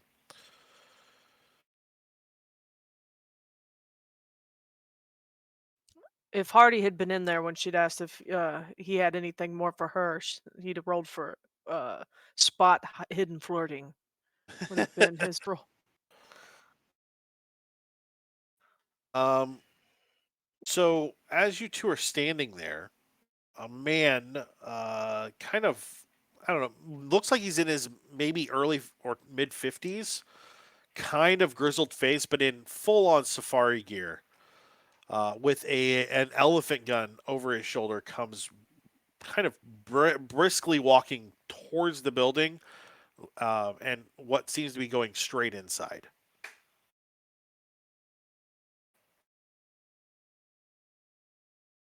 Holy shit. He just walked into the building we were in, or into, you said the government building? Into the Nairobi Star, the Oh, newspaper. okay. Do I see any cult stuff on him? Hardy, Give me I'm spot hidden. hoping I don't. I'm hoping I don't. He's got a big ass gun.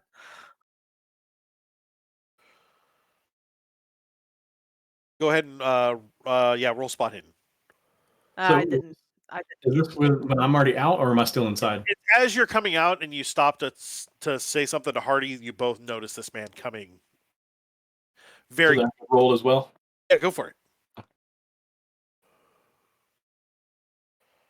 Spot hidden? Sweet. No, I don't. I don't see. Did you Is see? one huge gun. So you didn't see anything? No. Okay. You could, as you two kind of like stand there for a second, let Hardy kind of finish his cigarette for just a moment. You hear a raised voice, and then you hear the gun go off. Dun, dun, Oh my dun. You god. hear what sounds like plaster hitting the floor. Someone forgot to put the safety on. Do you want to go in and check, or are you just going to walk away? W- Uh, I don't Hardy's think we. already got a hand on the door, like he's gonna open it, but he also kind of puts a hand, like instinctively, on his hip, and he does not have his pistol with him. Really? You would have left your pistol at the hotel? Well, I don't know. I got a new set of clothes. I guess I can. Yeah, I'll take my gun with me. Yeah. I just can't imagine you guys being after fighting fire. True. Well, bullets didn't help. You like I've carrying got a a glass of bucket. water around. I do. I've got a Yeah, bucket of because of- water just hanging off my belt. And because of me, we now know that the bullets don't work. Yeah, This is see? true. Okay, so Super I have a hand back on my sidearm, and I'm reaching for the door. So the guy who came in, I'm assuming if he had a rifle like that, it was a white guy, right? Oh yeah. Did he look British?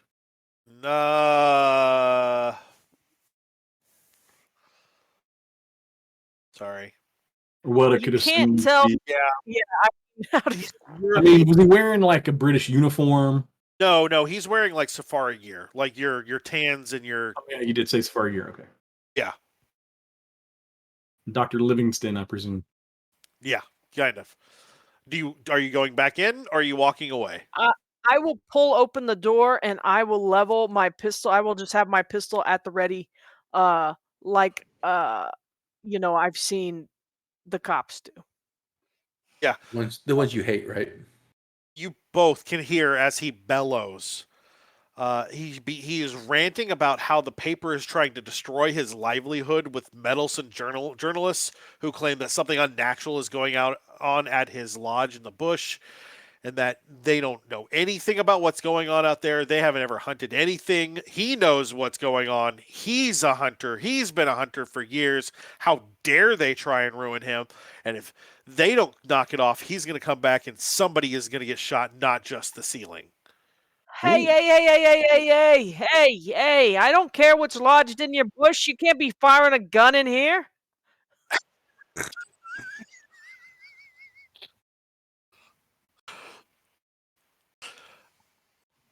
Can you roll charm? Are you trying to diffuse the Yeah. situation? Or Yes. okay, Yeah. roll charm for me.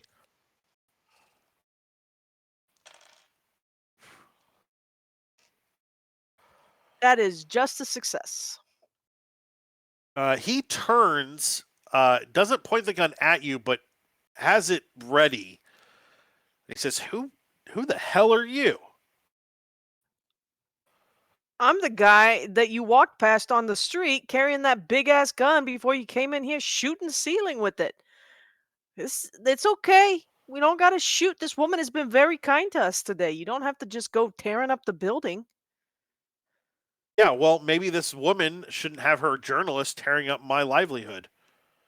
Maybe Well, why they're don't we talk about it outside without guns? And Hardy puts his in his holster. all right. Okay. He shoulders his rifle. Can I get both of you to roll rifle for me?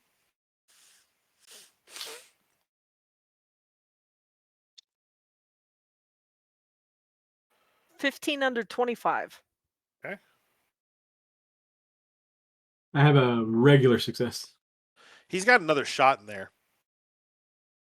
And elephant guns are called that because they're for hunting elephant. Like it's a Yeah. big gun with a big bullet. It's gonna hurt. He Yeah. is still racked and ready to go with at least one more shot, unless he reloaded in the time that it took him, or at the time it took you to Sure. come in after he fired. But Sure. it's unlikely that he did. Sure. Um yeah, Hardy's still going to put his gun away and invite the man outside. We actually might have, I don't know what the newspaper's doing, but we might actually have need of a guide if you know what's out there. Maybe we can talk outside with no guns. Yeah, he shoulders his gun. He says, "Okay, all right." And he walks out, like goes out and lets you follow him out. Sorry, hold on.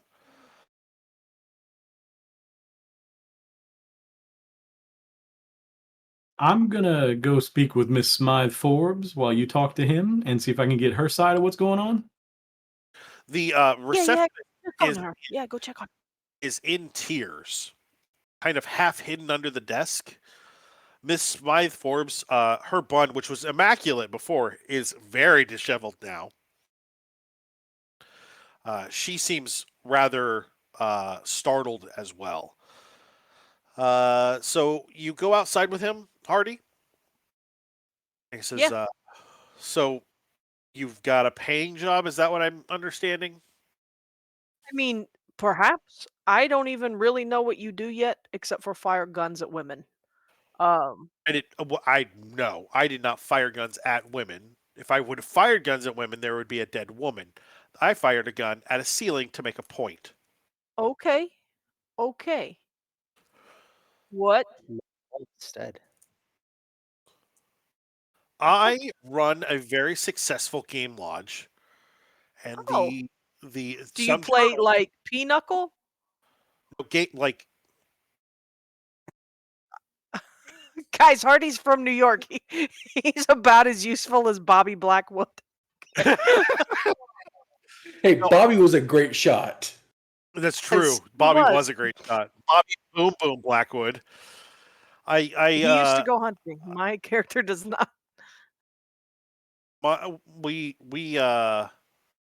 We take people out there to help them hunt more exotic animals. It's a game lodge.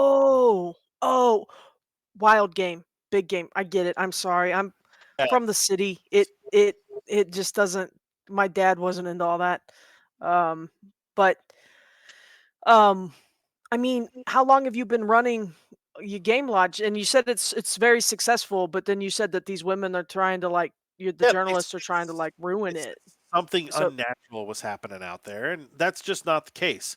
As you're talking to him, you can smell the malt whiskey, which if you're not familiar with malt whiskey, it's like If whiskey's a good drink, malt whiskey is like It's the Four Loco yeah, of yeah.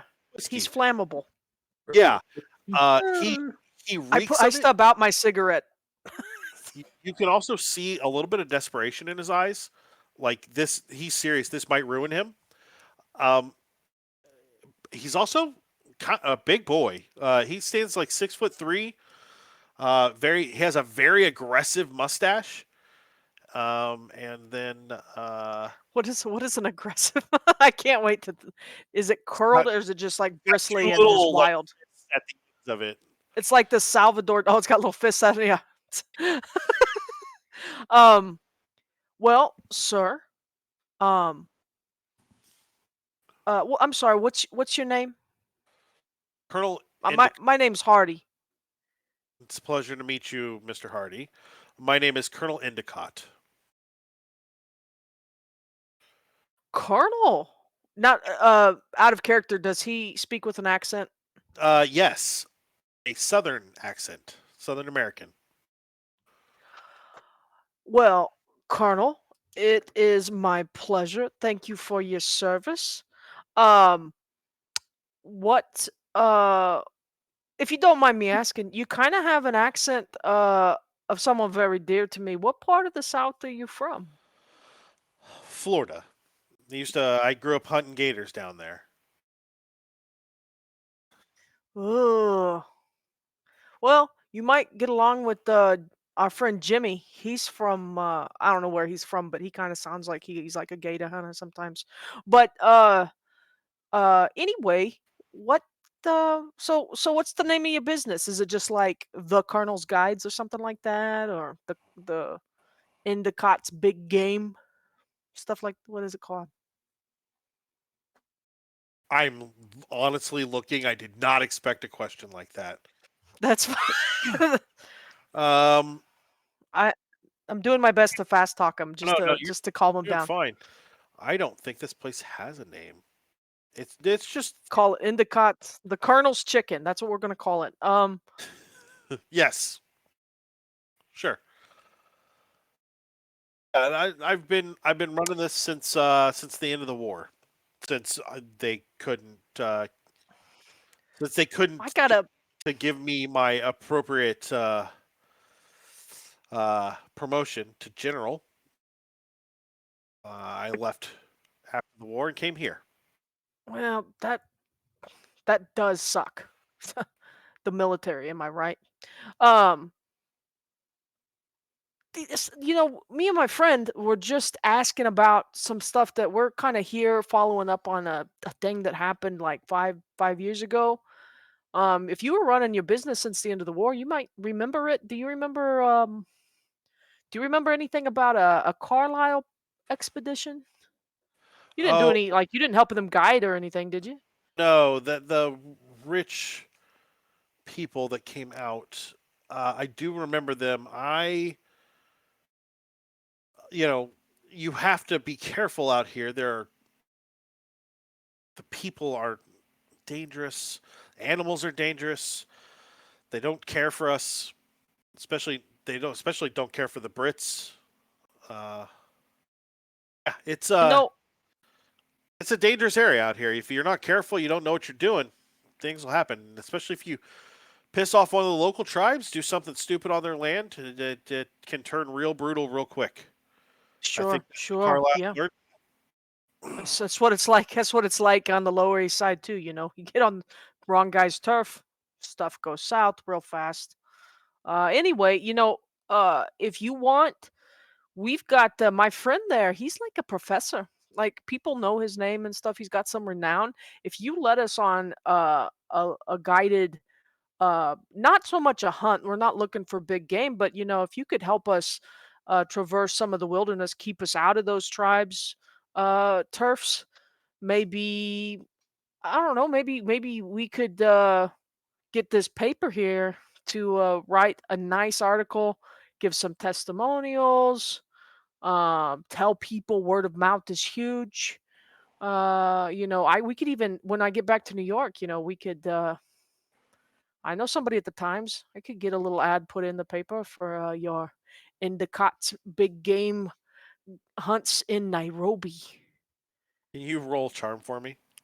Sure. I rolled a 9. Oh. That is exactly an extreme success. Nice. So you know somebody at the Times, you said? I do. See, my girl, she's got her older sister is a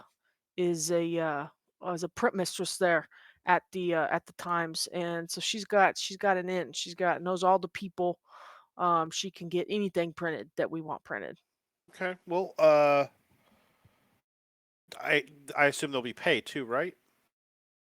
Oh, of course. We'd pay you for your time. This isn't a. I'm not. That's like asking somebody to do something for like exposure or something. I mean, that's really stupid.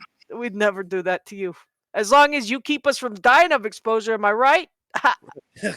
He laughs and slaps you on the back far too hard. Well, I'll tell you what.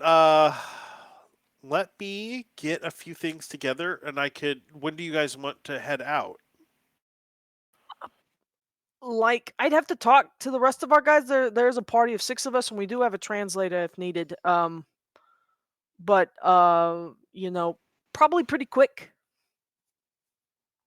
Okay. Like tomorrow. Okay. I can stay in town for that. Yeah. Oh, were you leaving? Well, my lodge is outside of Oh, town. oh yeah. No, for sure. Yeah, if you don't mind sticking around for a night just to get us there, that would be great. Yeah, I will definitely do that. Let me get that all squared away, and then where should I meet you to discuss this? I kind of look over his shoulder. Do I see a cafe or anything down the street? Yeah, there's a couple of diners like in the area. We were gonna meet there for dinner. Maybe say 6:30 Okay, by the I local will meet watch. you there. I'll bring Mrs. Carruthers, and we'll be ready to go. When he says Mrs. Carruthers, he pats his gun. Oh, I was gonna bring my old lady, but I it's fine. I'll just bring old 44 here. Well, okay, I will see you this evening. And he kind of a little bewildered wanders off down the street. Inside, Hardy just Dolph, doubles over and breathes real heavy 'cause he does not like talking to people. I don't know why, really freaking good at it. Mark those boxes, jeez. Um, Yeah. inside, Mrs. Smythe Forbes has attempted to fix her bun. She's helped her poor girl off the floor. I don't understand what his problem was. All we did was report what was going on and that there are deaths that keep happening out of this lodge. And that's all that happened. What can you tell me about the reports? Why is he claiming that there is something strange you're reporting about? Well, there have been some deaths out at his lodge. There are 5 of them. 3 were tourists, 1 Englishman and 2 Americans. All of them were guests of his, and 2 were servants from his lodge. They were all on safari in the vicinity of the Colonel's Lodge when they were killed. None of them were in the same place, though. Remains of the corpses had been partially eaten, which is why my journalist said that it seemed very unnatural. Um, the local hunters say that the bite radius of some of the wounds were tiny, like those of monkeys, but that didn't make any sense. But, we wrote down what we got. Um, the tribe in the area who have that territory have long said that travelers should avoid the area, but that's because they said there's a lot of big cats and jackals there, which is why he has a lodge out there. They hunt those animals along with other things. Well, that makes sense.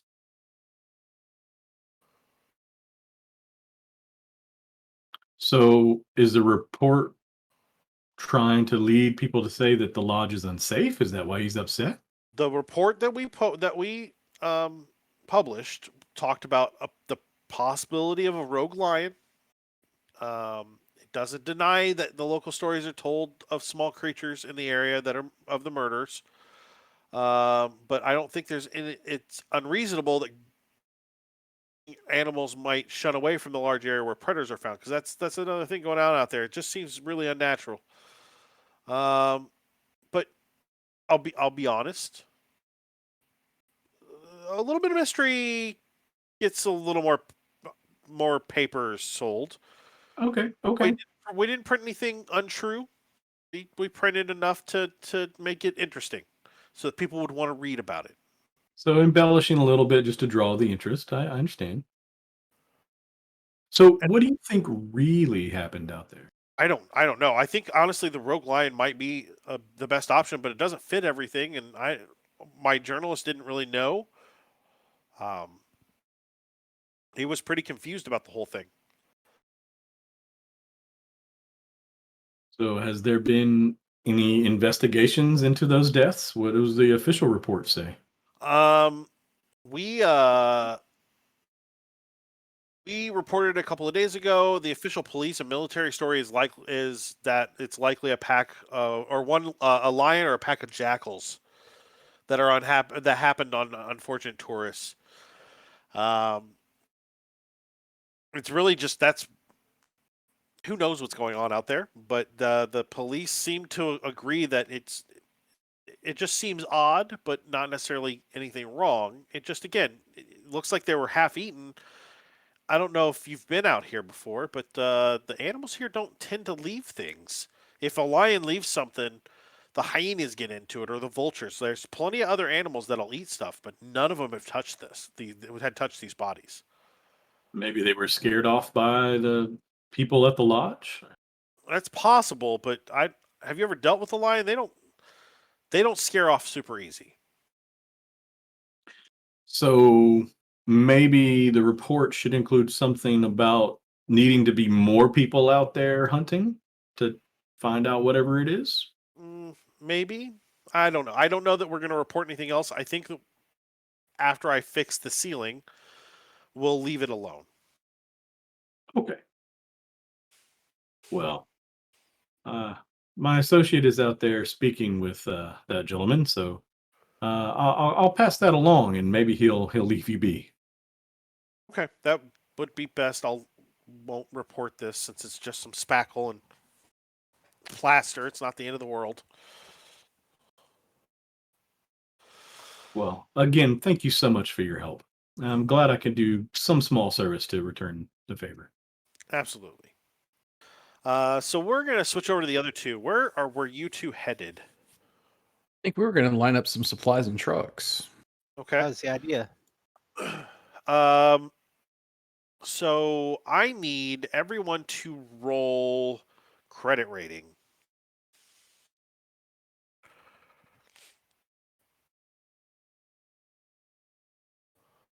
Just those two, though, right? Oh, everybody, all of you. You have to scrape together the money to get the trucks at this point because And can I backup cash is on. Have should a I spend hard luck on this? Yeah, go ahead. So Oh that's my a hard gosh. success. Okay. I got a regular success.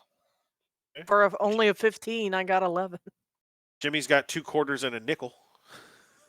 I was going to see if I could find something 55. broken down that I could fix up for them. Maybe do a trade. Okay. What about you? What'd you get, Dolphus? I have a credit rating of 55, and I rolled a hard success. Okay. So you guys get kind of scraped together. Jimmy, when you're looking at the trucks, you're able to pick out the best one to hire. Find a driver that kind of knows the area, at least knows what to expect from the terrain around here. Not necessarily in any one direction, but just like it knows where to go and how to keep out of ravines and how to keep eyes out for anything that would be concerning. How to drive quickly away from elephants to not get murdered. Yeah, you guys get together a little bit of supplies, but since you don't know quite where you're going, it's hard to tell how much you'll need. But you start rounding things up. and putting that stuff together. Were you guys doing anything else with your time? Yeah, if we're talking to, if we're like at like a general store, just gonna ask for, if they know anybody that knows of any strange going ons around the area or anything of note or interest that, because we're kind of scouting out the area and want to see new and unique things. Well, heard this story about these murders, this rogue lion out there. I'm a little concerned about that. Rogue Lion, where at? It's out at like this game lodge outside of town. There's the guy that runs safaris out there and lets people stay out at his lodge and hunt some more of the more exotic, some of the more exotic game. So He's would had this some problems. would this gentleman does this gentleman know the area? Yeah, I would expect he'd know the area pretty well. I think he's a colonel or something. Jimmy, we might want to think about seeing if we can locate this fella. He might actually be able to help us more than anyone else right now. Just remember to talk to the professor and Hardy about him. Sounds fine to me. So, other than that, probably get some very cheap changes of clothes. Sure. All right. You guys meet up after kind of putting that stuff together. It's probably a little after lunch. You probably sit down for a late lunch near the hotel. Oh, we've got a truck lined up. We've got some basic supplies. We'll get more once we know where we're going. But this guy at the general store actually brought up there's apparently some big game hunter in this area that might be able to help us. He knows the area really well. Can I There's a roll for colonel? pretending like I don't know what's up? It's like a colonel, apparently. Yeah, you could roll Oh. a charm, I guess, and Sean can roll psychology. Yeah, I'm gonna roll psychology. I passed. I failed the psychology. Yeah, never Oh. heard anything about any of this. Oh, A really? colonel. And I kind of look at Apparently. Hardgrove and I wink. I start to say the wrong something, eye. and I see Hardy with Hardy doing like, Well, ah, that we, that's a big guy with a big gun. What'd you say, Jimmy? yeah, that we can just keep on moving on. Yeah. Y'all figure out where we need to be going? Well, I mean, We gathered a few leads. yeah, we got some names of some people to talk to. Like a Reggie Baines, Captain Montgomery. We're not talking to that guy Yeah, I again. don't think we need to talk to him. Roger Corden, Neville Germain, Horace Starrett. Sam Moriga. I mean, we've got a whole list of names if you really want like somewhere to go. But I mean, Oh, I'm talking about where we need to go leaving this town. I thought everybody was gung ho to get out of here. We don't well, know where let's we're talk going. about this. Let's talk about this big game hunter or whatever. This colonel. I don't know. Apparently he's got a game lodge and he knows the area like really well. Well, his Rogue Lion lodge out is, there or something. out of town. So I mean, it would get us out of town for a little bit, but It's true. I don't know if we have the time to Man, spend on that. with a name like Colonel Endicott, I bet that guy is just like huge and carries like a big elephant gun. Wait, I'm sorry. Who? I just said a colonel. What? I'd never said a What? name. What? We Maybe you've I'm been, psychic. you've been Give me a pulling my second. leg, haven't you? My third Yeah. eye is wide open. we actually ran into him a little bit earlier. Really? We're having dinner with him at 6:30 tonight down at the cafe by the Hey, You mean the newspaper office. the only other cafe that we're not at right now? Yeah, probably. Okay, so what did you guys tell him? Just that maybe we could get an article in the Times about how great his big game company is. Apparently the newspapers here are saying all kinds of stuff that he's like got something going on down there that's weird. Weird sounds like something I don't want to deal with, but he might know his way around outside of this city better than we do. Unless one of you has a map of Nairobi tucked in the back of your minds. No, it sounds like a good idea to have him. Because the shopkeeper we talked to said that he knows the area really well. Should be able to guide us pretty much where we want to go in this area. He may even know about the Mountain of the Black Wind. Who knows? We need to. They're saying there's some murders out there. I think also offering to help him take care of this rogue lion, which is what they're blaming it on. Taking care of that for him might also endear him to our cause. Maybe, like I said, he's got a big fucking gun. I'd like to endear that to our cause. I've already spoken with Miss Smythefords with the paper, and she's not going to print anything else, so we can at least let him know that that end is taken care of. All right, so at least we have Out of character, path. I was gonna say out of character. Didn't one of you have an elephant gun? I don't. No. I didn't. My old character did. Bobby? Okay, Yep. Bobby bought one. I knew somebody had a elephant gun at one point. Yep, and I had bought like a camera tripod stand case and had it made into a case for it. Yeah. Yep, I remember. Do you guys want to go So, yeah. talk to some people before you go to dinner? Did you passed all the names that you guys talked about so that we're not like metagaming, right? Yeah, no, you gave. Yeah. Yeah, we would talk about all that stuff. Well, I mean, So we got some time before dinner to go do a little more investigation. Yeah, definitely. All right. Well, I mean, all the places that we were listed. It was the Hampton House. There was Charles Street in Blacktown. There was the Avondale Forest. right. So we need to talk to How that far Lieutenant away? How Mark. far away from all those places are we? Blacktown's just a couple of maybe a 20-minute walk. Same thing with Hampton House. Like it's not; those aren't far. The forest The is forest, Hampton, though.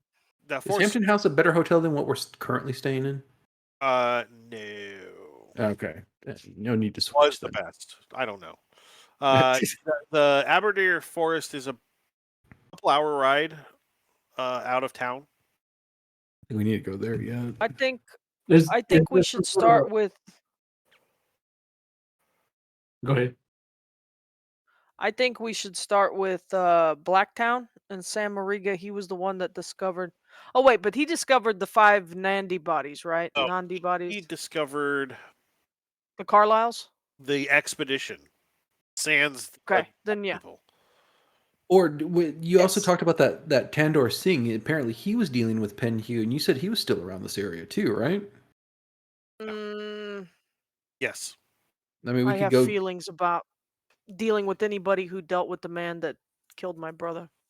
Well, then Probably get some somebody that revenge was if it goes wrong. Or just be a tea peddler. That's all I'm saying. Well, why don't we start? I bet we could find the Lieutenant Mark Selkirk. He was the one that was dealing with the Nandi tribe men that were killed for killing the Carlisle expedition. I mean, that's the first place we could start. It's close by. We wouldn't have to go too far afield before our dinner meeting with the colonel. Are they close? I didn't think he was close. No idea. He's not listed in the module anywhere else. Okay. Is there a local bar or something where the soldiers would hang out at around this time of the evening? Yeah, there's one not. You're like middle of the day. No. I thought we were later. You're like Haven't gone to dinner yet. 2 or 3 in the afternoon. They're not quite ready to drink. No, I honestly, I really think we should go I think we should go find the guy that found the bodies. Okay. That's I mean, it's a Mariga? place to go. I'm getting kind of antsy. I mean, we can go look for this tea peddler guy, but I just got a bad feeling about it. yeah. Oh, I What agree. was He's what was probably the gardener's name? Mariga. Mariga. uh, And during the day, Sam Riga. Riga. probably going to be able to be found at the rail station since he works there. Okay, cool. So does that go where you guys head? Yep. Yeah. Yep. You Hardy gets antsy. He doesn't like talking about stuff very long. you head to the train station, where you note now that it's during the day that the flowers there are beautiful and brilliant and lush, well taken care of. Um, a kind of a giant of a man, like 6'6", like just like thick shouldered and thick armed man, just taking care of the planters there and making sure everything's growing correctly. Just kind of handling what's going on. Doesn't seem too upset. Just kind of part of doing his job. As you approach, I do you have? I assume you have your translator with you, right? Yes. Uh, I think even Posey's with us. as you approach, he notes that you're heading for him, stands up and dusts off his hands and then wipes them, and then smiles, nice big smile, and he says, uh, he speaks in Kikuyu.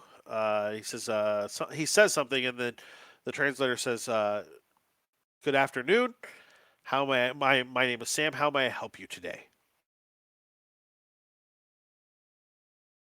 Oh, sorry, his name was Sam. Yeah, Okay. Hi, Sam. If we bother you for a moment, ask you a few questions. you say that in English. Yeah, I'd go through the translator. Well, before she can repeat it back to him, he nods. Says, "Yes, yes. Ask whatever questions you would like."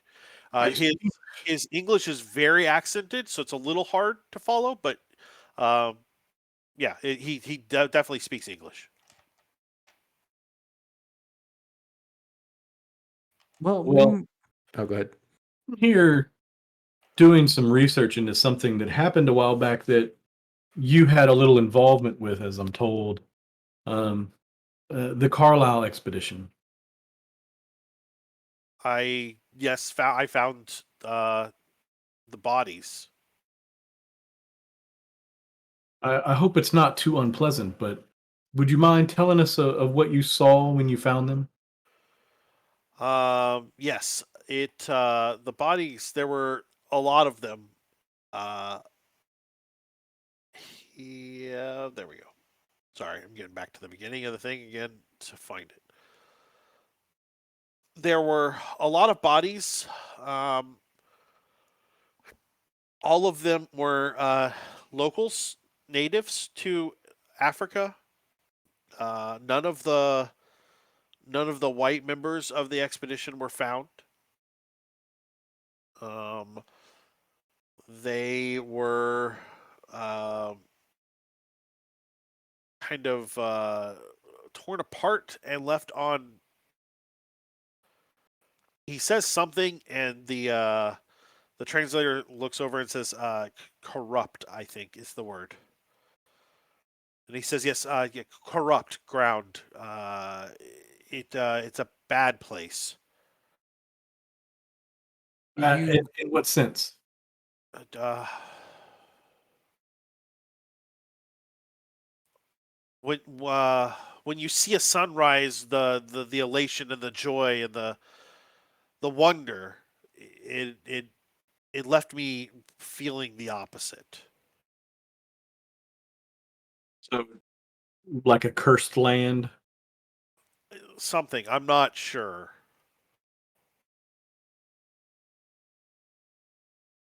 So, you think it was something other than just the people that they hanged for the crime?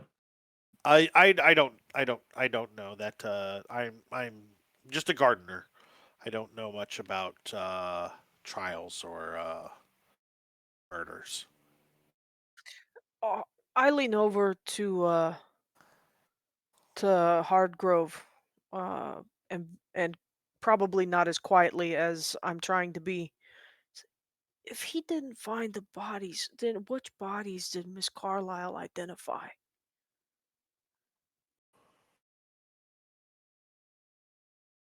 Did he hear that? He did, but he's got nothing to say because he doesn't know anything about that. So what exactly did you find? Looked like maybe 100 bodies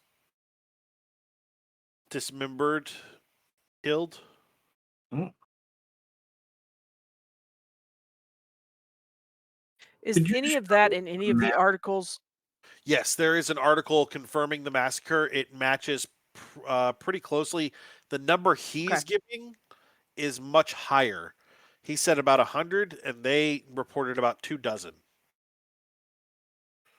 Okay. Can you tell us where this location is? Yes, he gives you some directions. The translator nods a couple of times. She says, "I don't know the area, but I think I can give directions to get us there." What were you doing out there? Man, what good questions. Let me get back to that part of the book. Uh, there we go.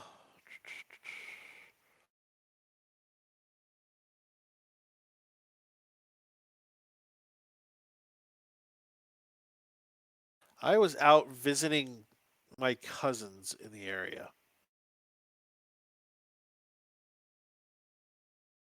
So you had traveled through that area before? No, this was north of where my cousins live, of the village. And that's north of here, though, right? Yes. What were you doing out that far? Gathering and doing a hike. Keep an eye out for anything worth picking up. Sometimes birds will leave eggs, or we can pick some roots. Depends on Why what's were, available. why do you think there were hundreds of bodies? Just There, 100 is all he said. there were a Either lot way, of bodies. There were a lot of bodies. You think you might have gotten the number wrong because they were dismembered? Maybe you counted more than you should have? I counted torsos. I don't know. Oh. Well, if you're counting torsos, then It wouldn't be the first time that a newspaper may have the opposite of exaggerated. A body understated. count understated. Thank you, Mr. Jacob. Understated the body count to not completely drive down tourism or local morale. the you know the captain that lives here. What's his name? Montgomery, is that what you're asking about? Yeah, Montgomery. Did he have anything to do with that investigation? Did he go out there? I don't think so. I'm not positive. I reported the bodies. And let the the Brits take it from there. But you sure no white people. No white bodies. Interesting. Well, thank you. There is, Thank Would you you. be able to point this out to us with the location? yeah. If you had a map, He I could gave us give directions, you yeah. a general Yeah. place. There is a lot out there that's bad. No, And we're gonna take precautions. have you ever seen anything like this happen in the area? I mean, this doesn't seem to be anything natural. What could be going on unnaturally like this here? Do you He have any?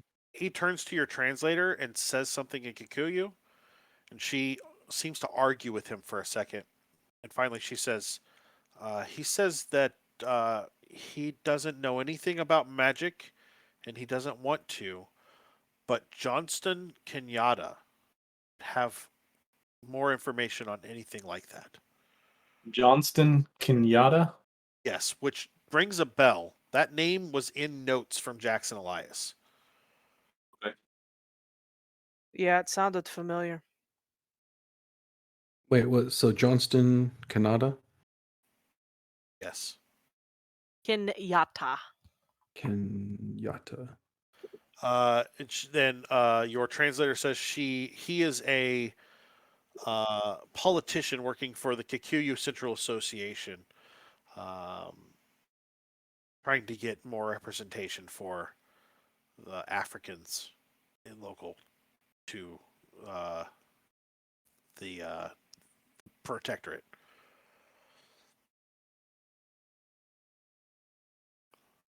And where can we find this Kenyatta at? Oh, at the Kikuyu Central Association in Blackstown. It's on Mariana Street. Well, I'm thank you gonna. very much, Mr. Migar Maregu, for your time. You've been very helpful. I'm gonna call it there tonight because we are at 10. That's a good place to stop too. There's a 7-hour Critical Role finale kicking off right now. Yeah. I don't want to keep anybody from Critical Role. So you should definitely check out Lore. Lore is another streaming channel. They're doing some great stuff over there. I hear that they have a game coming up that somebody or two somebodies from this might be on. That's coming up sometime soon. I'm Maybe. looking forward to that. But you should check out Lore over there. Seventh Porter is right. You don't want to miss any of it. They do a Deadlands game on Wednesdays that I hear is going pretty good. And we will be back on Thursday next week with Growing Shadows. And then I think 2 weeks from today, we'll be doing this again. So, do you have We'll all anything? be good. I don't we think we have any other games scheduled. Our Series 2 Let's Play is not until the end of the month. Yeah. Yeah. So, Good month. come over to Twitter. Come join us on Twitter, Facebook, and YouTube. Follow us over there. You can go over to Discord. Come talk to us. Make fun of our awesome choices and getting stuck on side quests. Good job, Rox. Yep, I realized that as we went through. But it's there now. We're going to die together in the forest, and it's going to be great. We'll be back next week with Growing Shadows. In 2 weeks, we'll be back with Illuminated Page. And we will see you guys then. Thanks for coming out, y'all. Thanks, everybody. Night.